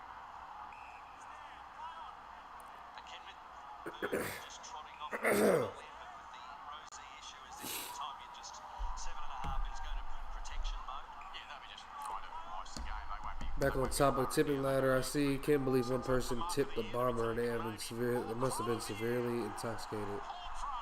Yeah. Probably a Deleted fan. But I don't want to watch 7 minutes of that type of footy. I think they must have let the North win against Port and just get to them as far as Port. But Essendon has been shit all year so far. Even though they only played 1 game up until now. So Pryor is swinging out wide, 2 on 2. Wright was there, down to Roberts. Now Kako charges. Durham has some time to move. And then his kick towards the pocket. It's a good kick. In the right spot. Caddy can't take it. Sun's probably in his face. Langford thinking about an option. Doesn't look at the sticks, goes laterally. Dursma's in the right spot. He's cramping up. Dursma, who cramped up earlier on in that 3rd quarter, thinking about palming it off as glancing on Byros Perkins. He does palm it off. Here's Johnson. Johnson to be an unlikely goal kicker, and it's offline and in the end dropped by Caddy. They're tired. He's just dropped a simple one there, Caddy. It's his highest rated half of his career so far this second half. The Caddy. So it's, there's the promise. He's 5 disposals, 3 goals, 1 behind. Looked like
Free kick. Essendon kicked Johnson. Some good stuff for Port fans. Watkins has had 20 now. McKinley 17. Ware 16 new players that we haven't seen a lot of. Caddy. It's been a merit to Caddy. They're going to be good AFL players, Ken, or are they stopgaps? Yeah, Craig, I do think the injuries just gave them boys an excuse. I mean, that's what they've shown to be at their ages. So, you know, they've got some. But I mean, I think it was a valid excuse. That was a lot of players in and out. He's young enough. He's young enough. He's got the Not to say that they would have been making a major difference outside of that. long, and he might have enough to play the game at the highest level. So for the Bombers, where the highlights, you just need some sparks in these circumstances, and he's been pretty bright today.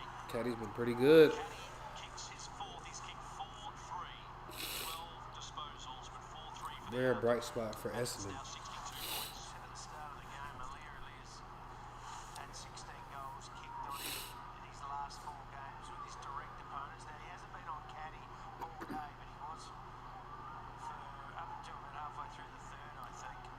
So he's taken a lot of good intercept marks there, but he does give his opponent a shot at it. Yeah, well, his job, you know, a lot of the time just to let intercept play, you know, and that's probably where he sometimes gets caught out. If there's not enough pressure on the ball, he can get caught a little bit. But gee, yeah, it's great feed at this time. Calling it is taking forever, dog. Contested marks today, 20 disposals, 20 kicks. Well, there's a saying you start next week like you finished the week before. They can finish by winning this quarter. The Bombers. Lord Francis slays the tackle. Win. Flicks it back. If I didn't have 2 players on my fantasy on this team, I would be fucking Protection cooked. by Roberts. Protected the drop zone at the big guy. Looming. 50 metres, so 62 points the margin. At 3/4 time. Anything to stop the clock, right? Jesus, bro. Bombers can win the quarter. Is that the first win today for a stand? Definitely, as far as I can remember. There you go. Too tired to move on the mark. Well, kick it to Caddy, surely. He's lurking and clears. Big palm knocks it out. First quarter Caddy's a baller. game this season with a crowd of 36,000 and throw in 49.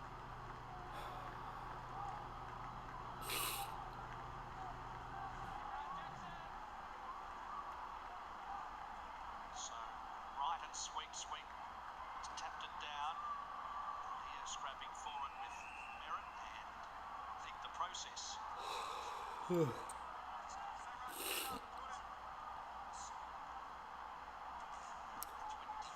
disposals this afternoon. Coming up on Fox West Coast and North after this.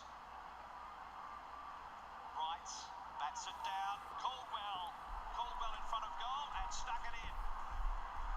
Joe Caldwell's second goal of the year.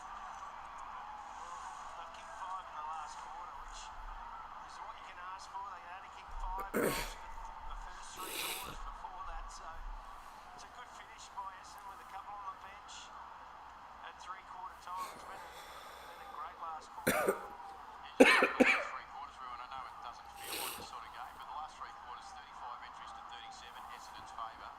13 goals, 7 to 9 goals, 7. So it's a 4-goal game in 3 quarters, but it's felt a lot worse than that, if I'm being honest. But that's the margin we look at in the last 3 quarters. They could actually win the whole last half. 49 points was the margin at half time. 56 now. They're finishing strongly. They've got 4 minutes to play with. Portland, like they put the cue in the rack a little.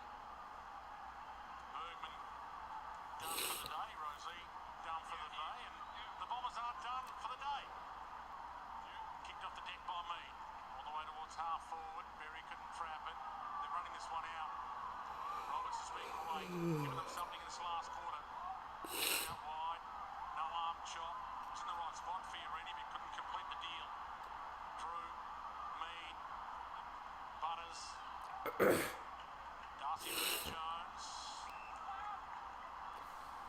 Berry, and the 2 Port players looked at each other, and McGrath just looked at the ball and said, "Oh, go and get it, thanks." Durham, Caldwell, turns it over. Yeah, I think taking Butters would be pretty safe. Watkins, Butters, Butters is my captain too. Except on fantasy, not super coach.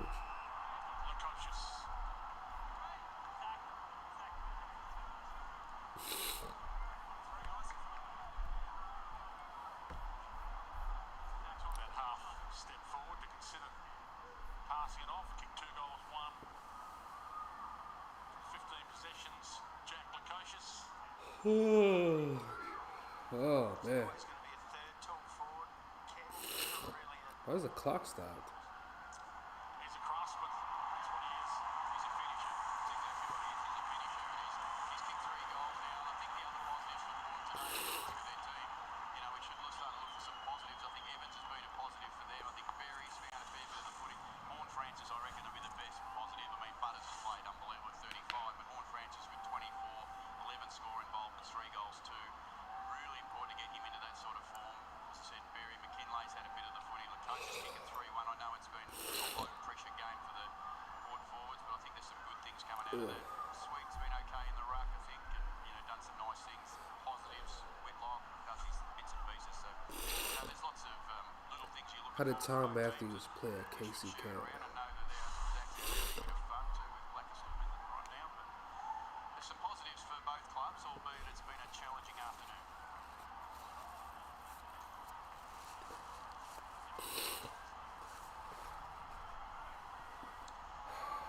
So at the restart, Blackiston lost sight of it. Horn Francis did the crumbing easily. Berry hit it hard, fumbled. Out to Richards. And then goes inside to Watkins. And the lead comes from Burne-Jones, harassed out of it by McGrath. Spat out to Merritt. Merritt crosses defensive 50 and kicks it straight down the throat of Mead.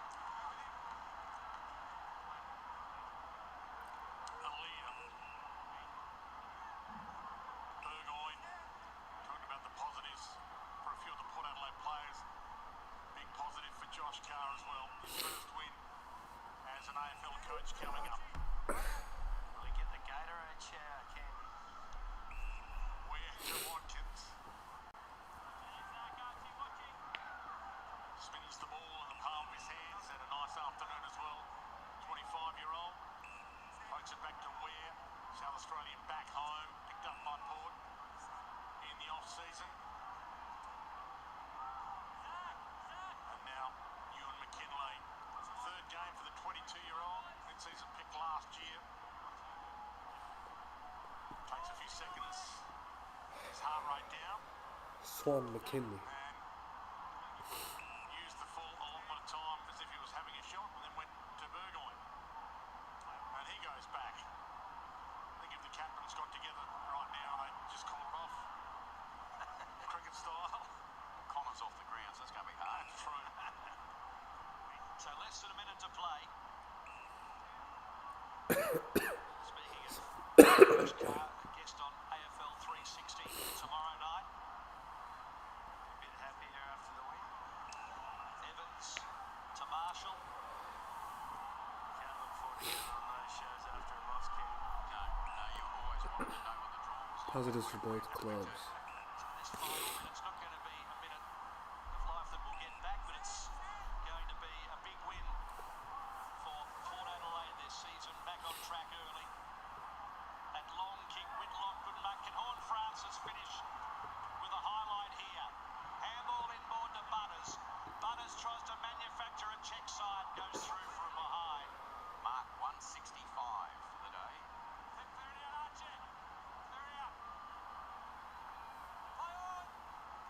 Johnson to the pocket. Roberts, a little poke pass. Seconds tick down. And that's the ball game. Power win by 63 points. First win for Port Adelaide. It was a good win by Port, man. And it wasn't just any Although it was against a shit side. 63-point domination to wipe away. Oh, Essendon, what do you have in store for us this year? First round loss. 20 goals, 13, 133 to 10, 10, 70. I know I would have took it to Craig, but shit. I think I got a free win on fantasy this week anyway, so I'm just asking for percentage at this point. But yeah, man, like I said earlier, if you weren't here yet, I don't think I'm going to make it through this next game, man. I got to get my rest. Try and recover as quick as I can, man. I appreciate everybody stopping by, man. Luke, Doon, Craig, Kat, Cullen, New Heaven earlier, man. Scott Hawks, as always. The usual people, man. Appreciate y'all. I wish I could make it to this last game, but I'll be looking forward to next week with y'all, man. It'll be a shortened week as well, with a couple of teams not having games next week because of this opening round affecting the early season schedule. So shortened week again, but we'll be here nonetheless, man. Appreciate y'all again. Cullen, closing remarks, please. Appreciate that, Cullen. Yeah, I'm about to be resting, man.